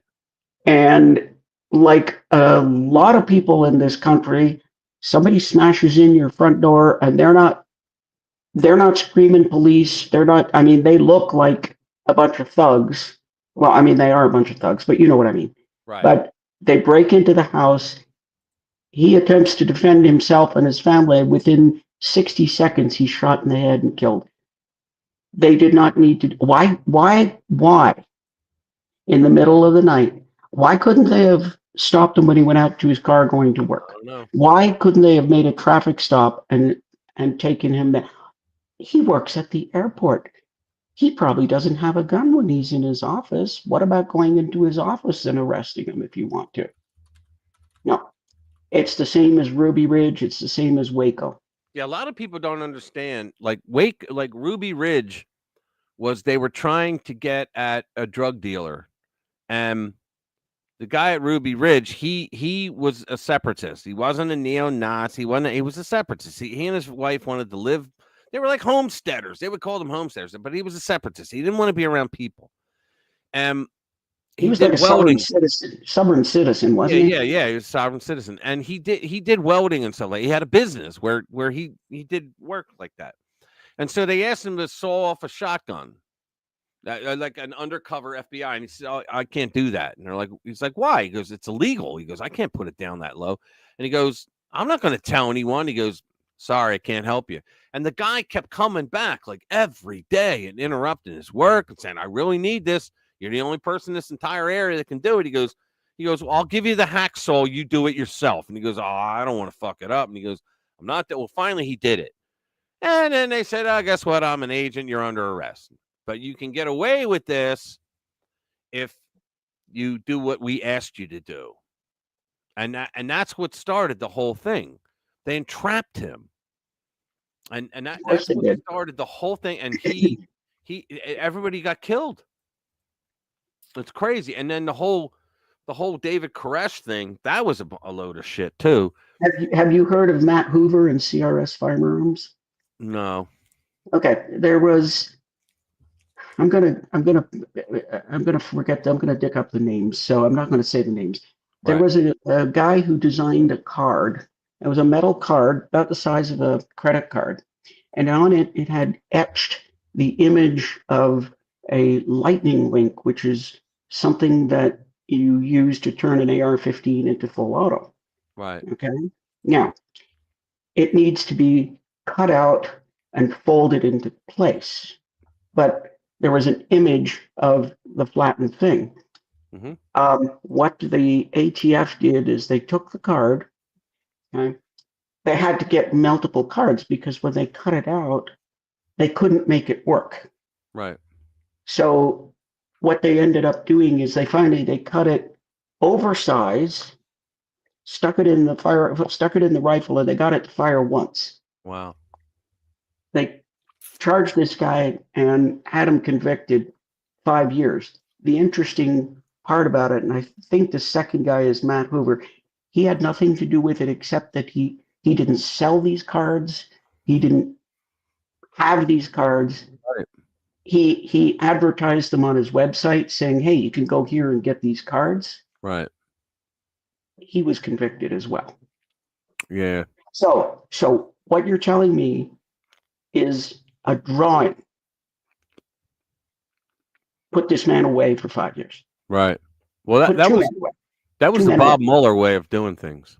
Yeah, 2 men went away for 5 years for a drawing. Can you say First Amendment? Yeah. Well, the whole David Koresh thing was because there were 3 ATF agents who were former Arkansas state troopers who were bodyguards of Bill Clinton, who were his pimp. They used to bring girls into the mansion and hotels and whatnot so that Bill could have fun with them. And he didn't bring them up when he brought everybody else up for keeping their mouth shut to D.C. when he won.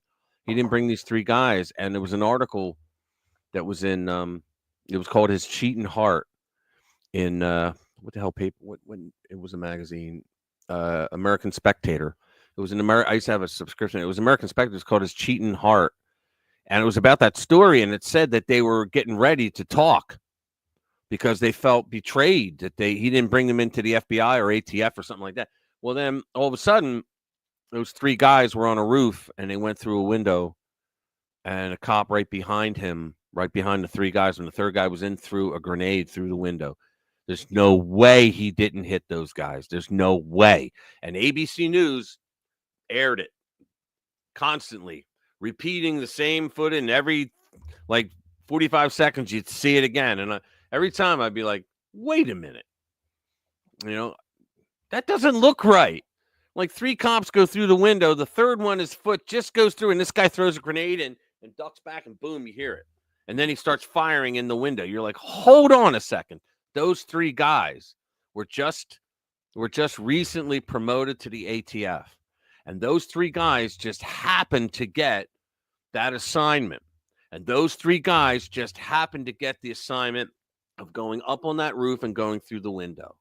They were the 3 Arkansas state troopers. They were all 3 died in that. And so what did they do? They had to kill the evidence. And how did they do that? By setting the whole damn place on fire. That's another one. I mean, David Koresh, he went jogging every day. They could have picked him up when he was jogging. Well, I'll tell you what, the sheriff said, yeah, David Koresh, he's a nice guy. He's a nice guy. He comes into town and talks with us. And the sheriff said, the feds never asked for permission to come here. This is my county. They just came in. That's the truth. You have to ask, unless there's federal land and there was no federal crime there. They tried to make it up, saying that he sold things as an FFL. And the sheriff said, look, he said, sometimes we get a bill of lading. He goes, when he buys something, he's supposed to bring a copy of the bill of lading to me. And he goes, and we store it. And he goes, that's the law. And he goes, and sometimes when he forgets to do it, I'll give him a call and go, oh, yeah, Sheriff, I'm sorry. I'll be right there. He goes, he comes over. We have a cup of coffee. We tell a few jokes, and he goes, and everything's fine. He goes, the man was not crazy. The man was not running a cult. That nobody was there who was against their will. And they murdered those people. They killed those people. They took tanks. Yeah. It just kills me it just kills me. I know they brought tanks. They set the whole fucking place on fire. But it just kills me that they the Democrats constantly, like you just saw those things. Oh my God, it's going to be 1984 and all that. They're going to kill us, right? And it's like, wait a minute. The history here has your party doing that stuff. I mean, the Republicans never did that kind of shit. The stuff that Biden did, Trump never did, but they accused him of wanting to do it, right? Even though Trump never said anything like that, but Biden actually did it. It's just, that's why I say that the lefties, you don't even have to listen. They don't matter anymore. They're just something that should be laughed at because they don't matter. Rich, how many times have I said it? You want to know what the Democrats are up to? Just look at what they're accusing their opponents of. Dude, yeah, exactly. Hold on. Why does Stacey Abrams look like Jalen Carter with a wig?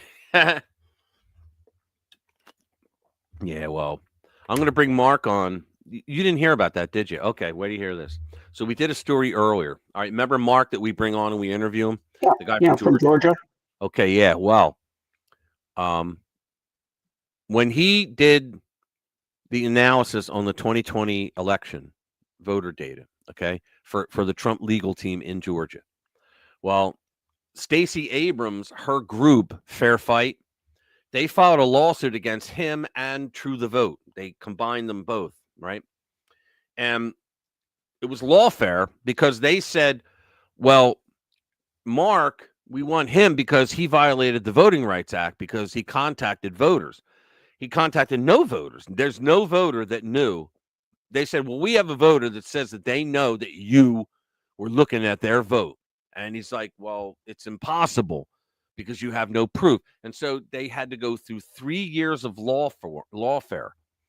And he's worried the whole time that, like, Christ, they could do an Alex Jones on me, and take my house, my life, my business, everything, if they win. And they had a lot of Democrat judges down there. Well, the judge was a Democrat judge. You know who the initial judge was? Stacey Abrams' sister. No kidding. All right. She was one of the judges in the pool that was about to be. And then they put this other judge who's a Democrat judge, right? But after 3 years, the judge threw it out and said, there's nothing to it. You have proven nothing, right? So where do they get their money back, right? The news down there is writing his name, saying, oh, he's being charged with this, right? So guess what? Fair Fight was just outed as getting $2 billion from USAID. Well, Fair Fight and a couple other of her groups, they got money from USAID. So my friend Mark he paid for his own lawfare attack. Our taxes paid for that. Yes. So he paid for his own lawfare attack. Can you imagine this? And it's proven that Doge found it. In 100 years, what are historians going to be saying about this time? The only good thing about it that I can think of is that if the election would have gone the other way, in 100 years, the historians would have been saying a very different story than the truth. Oh, yeah. I keep saying it would. If she won, it would have been a Soviet nightmare here. It just would have all disappeared. It would have just all disappeared. They were poised. Yeah, but I'm talking, they were poised to go even further than they ever went. Yeah. With the Russian collusion would be back. Oh, yeah. With the attacks on Americans. I mean, oh my God. J6 would be factual insurrection. They'd be talking about executions for those guys. Yeah, I'm telling you. Yeah. Oh, yeah. Yeah. Our fine president, God save this country. President Trump would have been thrown in jail for the rest of his days. Yeah. And the narrative would have been just written, that history would have been just altered. Now, at least now we have a chance of some truth being outed. Yeah. Now you watch the All right, Rich, are we out of stories? I think we're out of stories. The Democrats are coming up with everything and anything they can. And it's just delicious to watch them. It's delicious fun to watch them because they don't know what the hell they're doing. The only thing better that could happen for me right now, The only thing better would be is if Justice Sotomayor decides to retire. She won't do it. They won't let her. She Well, won't do it because Trump would get that 4th pick. It depends. She's got some serious health problems. I understand she's an insulin-dependent diabetic. Oh, really? Throw me a bone. What's going on? That's what I've heard. I know nothing more. You know as much about it now as I do. And is that factual? I'm not her doctor. I'm not divulging any personal information. Right. That is something that I picked up along my travels. I do not vouch for it, but I understand she's an insulin-dependent diabetic. She's got health problems. I always say, I hear she's a very sweet person, that she's very Oh, nice. she's a very nice person, but she doesn't understand. She's a blithering idiot when it comes to the Constitution. Yeah, and the other person I'd like to see him replace is oh God, why can't I think of it? Who, Our Elena Chief Kagan? Justice. Our Chief Justice. Oh, Roberts. Yeah, John Yeah, Roberts. he's got to go. Yeah. He's a political hack. He's got to go. If we could get rid of those two, if we could get rid of those two, Yeah. and Amy Coney Barrett, I mean, I guess I like her okay, but she's been disappointing. Not anymore. I supported her so badly, and then I she's guess- been a real disappointment. Yeah, she's been disappointing on many cases. She's been okay on some, but she's been a big She's an disappointment. on some cases. establishment type. I thought she was a conservative who loved the Constitution. She's an establishment person. So a lot of people were fooled by that. I think Kavanaugh has a better record than her.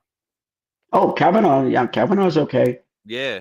Gorsuch is all right. Gorsuch is a libertarian, which is okay. I would keep Amy Coney Barrett, but the ones that I would really like to see go, well, I mean, the 3 leftists, but yeah, but besides that, but Sotomayor, because she really doesn't apply. I can't say she doesn't understand the Constitution. I don't know what she doesn't think. She's certainly not showing me that she's applying it properly. And Roberts has got to go because he's just a political hack that, you know, whatever he thinks is going to. Roberts, though, what Roberts did was when he was first there, he was less concerned about keeping the Constitution together. All right. And more concerned about the relationship between the 3 branches of government. That's what he was more concerned about. But when Trump got in, okay, the court started taking a turn. And when he got the 3 justices on, the court took a real turn and started fixing a lot of the big mistakes that the court made over decades. Roe, right? Chevron, you had that fucked up 100-year-old anti-gun law in New York. I mean, they were doing things where they were basically trying to. Now, the liberals are just too stupid to understand why they had to do these because prior courts, past Supreme Courts, were just full of lib nuts who just were political. You know, they didn't have the authority to do what they did, but they did because it was a political thing. You know, I mean, you think about it, we have some cases that are like so slam dunk. You're like, well, how can anyone possibly vote against it? It's constitutional. And yet the 3 lib nuts on the court will vote against it. Every time. Every single time. You never see them come over to the other side. You know, it's always the other way. The 9th Circuit will do the same thing. The 4th Circuit will do the same thing. Yeah. You're right, Bob. The whole thing was a lie. Yeah, the whole thing, I mean, it never should have been federal. It's not a federal item. It doesn't belong in the federal courts. It's not in the enumerated powers. Yeah, whether you agree or disagree with the right to terminate a pregnancy, it's a state is not an issue because it's. But see, they can't. I think that honest to God, I think that the liberals. How am I going to get away with this? I think the liberals are like childish. I don't think they have the mental capacity to understand that Roe v. Wade, by the Supreme Court, the way they did it, was not because they don't want you murdering your offspring. Okay? It was because it was unconstitutional from the get-go. And they have to remedy that, because if you have a big landmark and they say, oh, it's settled law, it's not settled law. There were constant cases brought up over the years, over those 49 years. There were constant cases brought up to the court over that. That means it's not settled law. Okay. But they love to say that's settled law. Shut up. Right. Well, they don't have the capacity to understand that, look, it's not a power in the Constitution, in the enumerated powers. It's not there. You can't do it. The court lied to you. Be mad at the 73 court, not at the court that just fixed it. And they go, I don't give a shit. It's because they stopped teaching the Constitution in public schools. They don't teach it. You don't have civics classes anymore. They used to teach that. So how to be a good citizen. So if you don't understand the Constitution, then you don't give a rat's ass about the Constitution. And therefore, you're going to get rulings like Roe v. Wade. Yeah, even at the time, the decision, the 7-2 decision, was that it was. Hey, they Special K, found what's that up, brother? they found the woman's right to an abortion in the emanations and penumbras of the Constitution. Mm-hmm. In other words, it's not there, but we took some acid and, we kind of sort of saw it.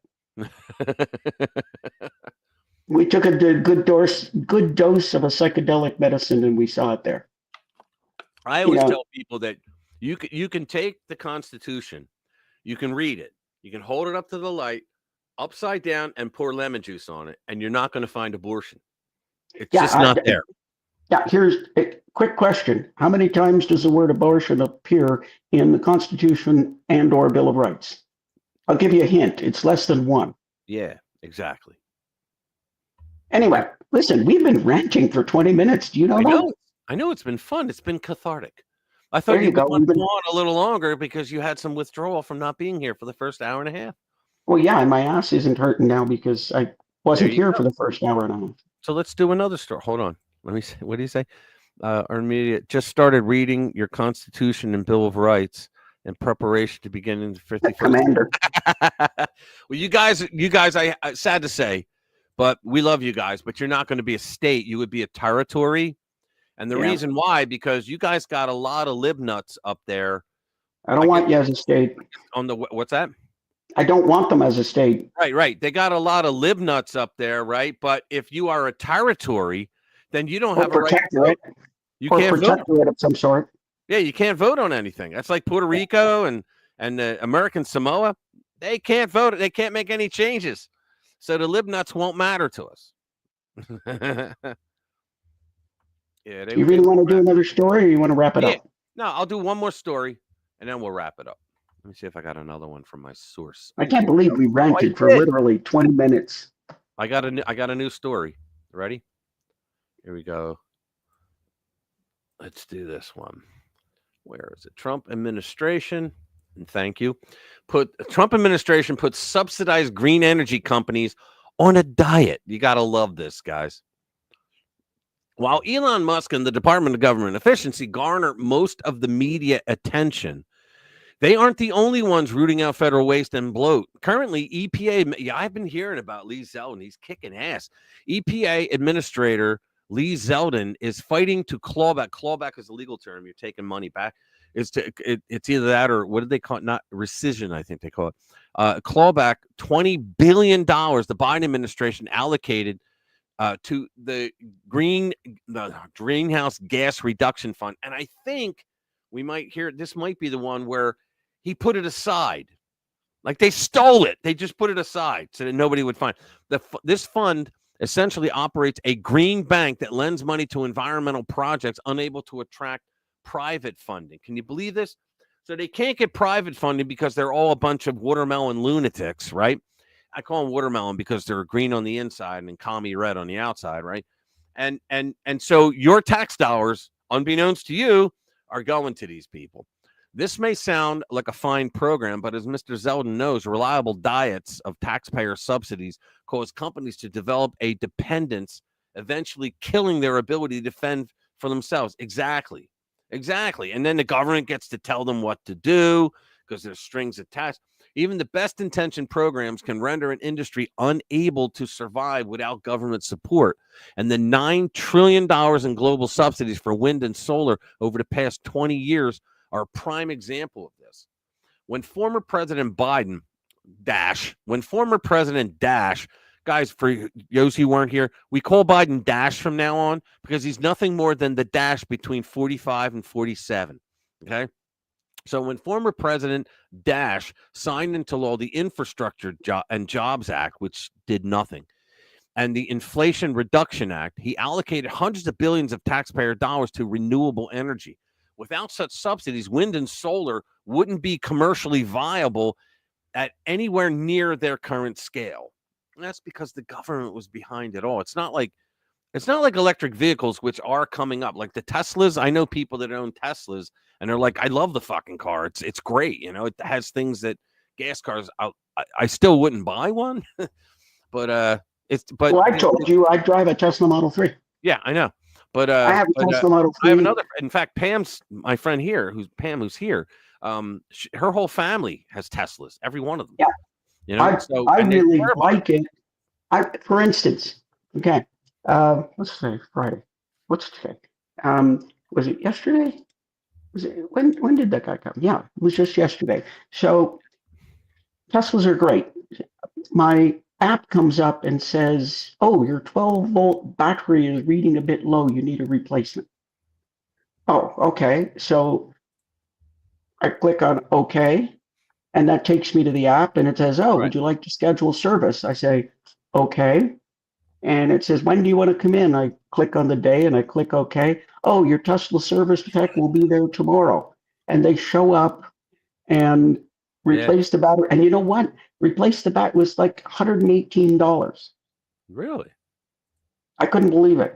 Well, she told me her car that, like, if it's parked somewhere, she can stand out in front of her house and on the app say, come to me. And the car will start and find its way to her and stop right in front of her. It can do that. I was like, damn, I want that. Yeah, it can do that. I'm American. And you know, Tesla has said they're eventually going to be able to, if they have to repossess one. Oh, did we just lose Rich? I think we just lost Rich. No, I'm back. Oh, there you are. Yeah. You know what I did? I moved my mouse and it fell down off. I have the stand-up thing, and I went to grab it and it hit the side button and I went, oh shit. So yeah, apparently Tesla was saying, I don't know if this is a joke, but apparently the people at Tesla was saying we're saying that if they have to repossess one, what they want to do eventually is they're just going to go on the computer and say. Come back. and it'll start up and drive to the closest Tesla dealership, and they'll just repossess itself. I think that's great. I think that's pretty funny. But let me get back to. Hang on. Let me get back to this. So worse, over-reliance on so-called renewable energy also makes the grid less reliable. True. The higher the share of intermittent energy sources on the grid, the harder it becomes to match supply with demand. Take solar power, for example. It abounds during the day, but is lacking in the evening. That's why they put batteries in a lot of them. But a lot of them, you don't get the battery. You go back on your local.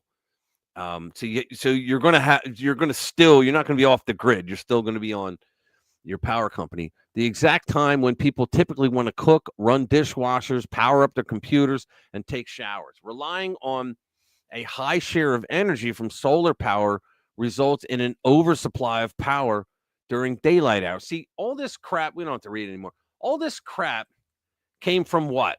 Their climate change. Climate change is almost like TDS. It's like a mental thing with these people. You know, I mean, I really wish they would read up and find out where it really came from. The whole global warming thing came from the Romanian or the Roman, what was it called? The something of Rome. It was a Marxist organization that was funded by the UN, and they came up with the whole thing. This is my shock face. The UN funding a Marxist organization. That's funny. So, but here's a bigger question, follow up on that story. Here's a bigger question. Really, should the government be subsidizing any industry? I don't think so. Especially, what about all these, the government subsidizes the arts. Yeah. Yeah. Should the government be subsidizing the arts? No. No, there was art long before the American government came along. Why are we subsidizing? Why are these huge subsidies to the arts? I mean, if you are an individual and you want to make an endowment to the symphony orchestra in your city, right, whatever it is, more power to you. Yeah, you can do it. That's like when we tell liberals, they go, well, you're not going to pay your tax. Yeah, okay, so you're not paying enough in taxes. We're just not paying enough. Okay, well, the government will take your check any day. You can pay more in taxes if you want to. The government will take it, but I don't see you writing that check. I don't see these people writing checks like that. So they're all a bunch of phonies. Money laundering. I don't know why we subsidize. I don't either. All these plays and foreign aid ended too. I mean, hey, listen, we're well on the way apparently. Yeah. Foreign aid. I mean, look, it's a new world. Okay, foreign aid was the United States said, well, we want you to behave certain ways, and we're going to give you money to do it. And if you don't do it, we're going to send the 7th Fleet off your coast. How's that? They go, okay, and so we would just give foreign aid to get people to do what we want them to do.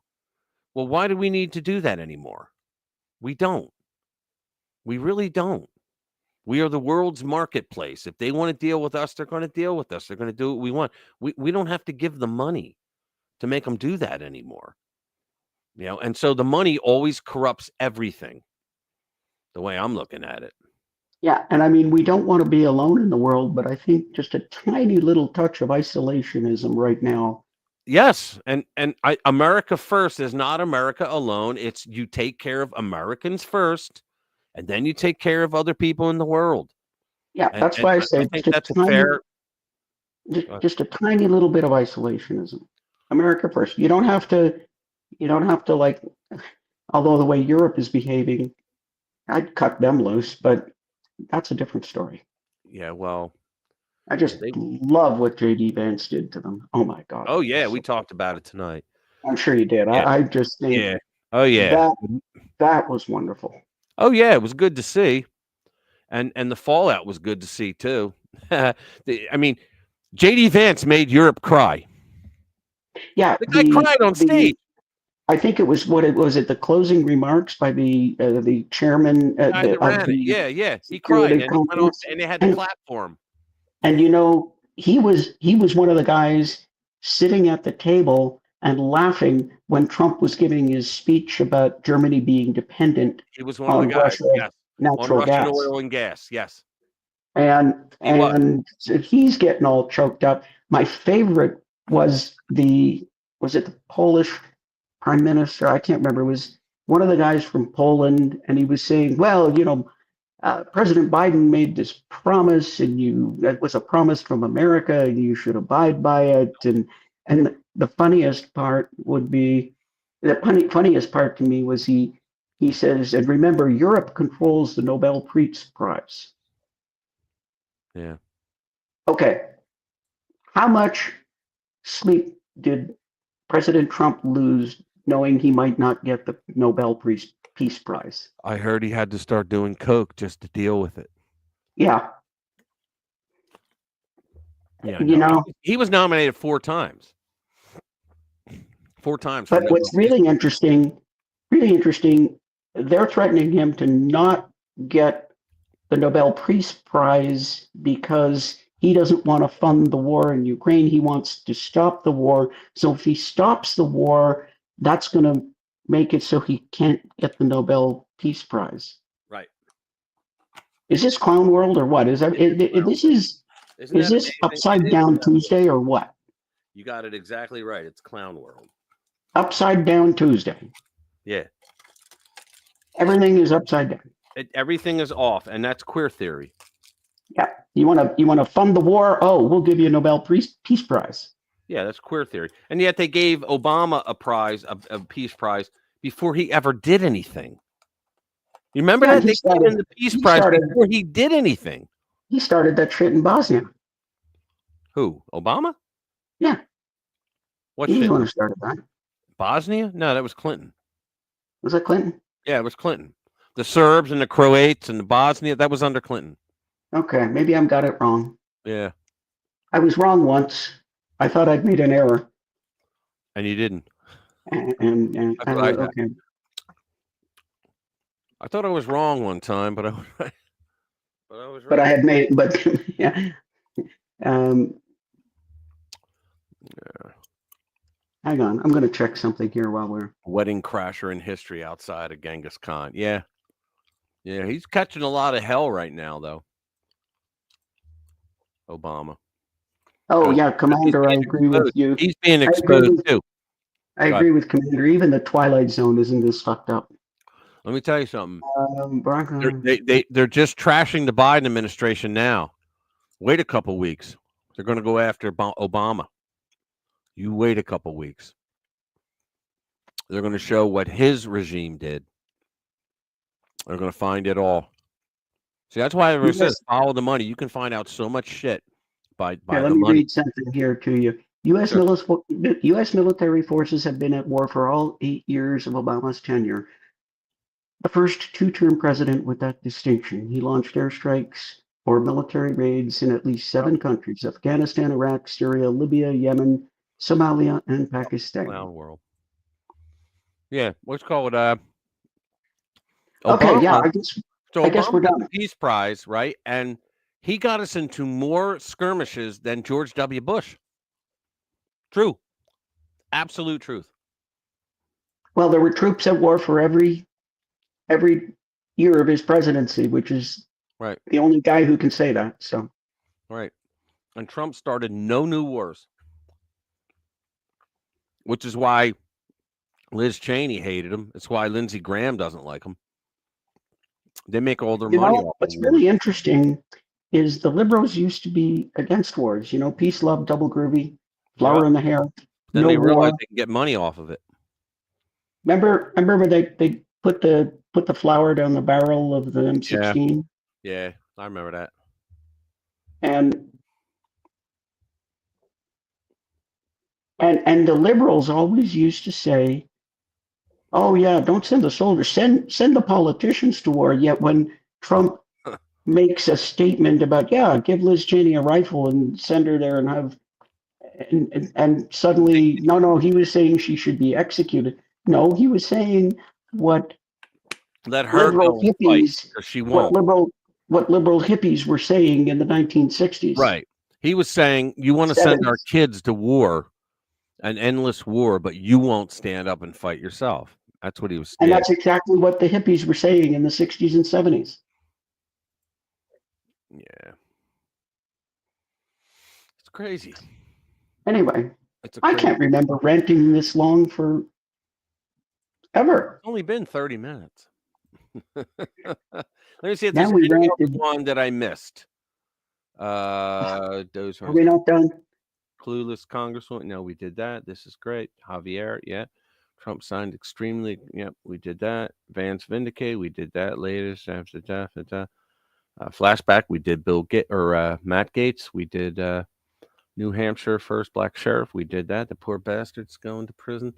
Lefties are trying to force USA to continue. Yeah, we did every story. How about that? We even did shifting his pants. And we had a good time doing it. Yeah. Yeah. All right, guys. That's one I want to see go to jail. Who? All right, gentlemen and ladies, and yeah, I want to see Schiff go to prison as well, because he committed serious crimes. He really did. I mean, and if they aren't crimes, they should be for some of the shit he did. Do you remember when he read off? It was the beginning of he ran the Intelligence Committee, and Devin Nunes is sitting right next to him because he's the ranking member, and so he gets 20 minutes to talk. Devin gets 20 minutes to talk, then everybody else gets like 7, right? So Schiff starts by talking, and this is during the phony impeachment #1 on the Ukraine thing. And he starts reading. He said, this is part of the transcript, right, of the call. And he starts reading what sounds like a mafia movie. And people are like looking at him like, what the hell you do? But you're not allowed to interrupt, right? And then later on, people like jumped on him and said, what the hell was that? You made that shit up. And he went, oh, it was just a joke. And we're all like, wait a minute. So you're saying that what Trump did was so serious that we have to impeach him and remove him from office. All right. But yet you're willing to make a joke at the beginning of one of those hearings? The fuck is wrong with you? And here, what he did, what a slime ball he is. He did it in the beginning because he knew that his constituents, right, the Democrats, would only listen to the two opening statements. They're not going to sit there through a boring ass hearing, right? So they would get that and then go run and write their stories and all that. All right, man. All right. Everybody, if you can, please hit the like button if you haven't already, because it helps us, believe it or not, get it out. Yeah, we got 26 people and 23 likes. There's three slackers out there. Somebody didn't hit. Somebody's a slacker. Yeah, please. No slackers. Please. And if you didn't watch my video, watch it from today. And tomorrow night, I'm going to be on 42 stream, guys. I put now a lot of you guys are already subbed to him, but I put his link. I put the link down in the description for 42. I'm going to be on there tomorrow night. It's their I think it's once a month. I think they do it, or once every 3. I forget, but it's like the funny show that you get to read like crazy ass articles and stuff. So I am absolutely going to be there. I was thrilled that he invited me, and so please, guys, show up tomorrow night for that. All right, guys, thank you very much, Jade. You're awesome. Thank you for showing up. Have a good week. We'll see you next week. Everybody have a great weekend. And thank you, guys. I love you all for being here every Friday night. You're the best. Thank you. And bring a friend. Come back next week with a friend. Yeah. Bring someone. What she says. All right, guys.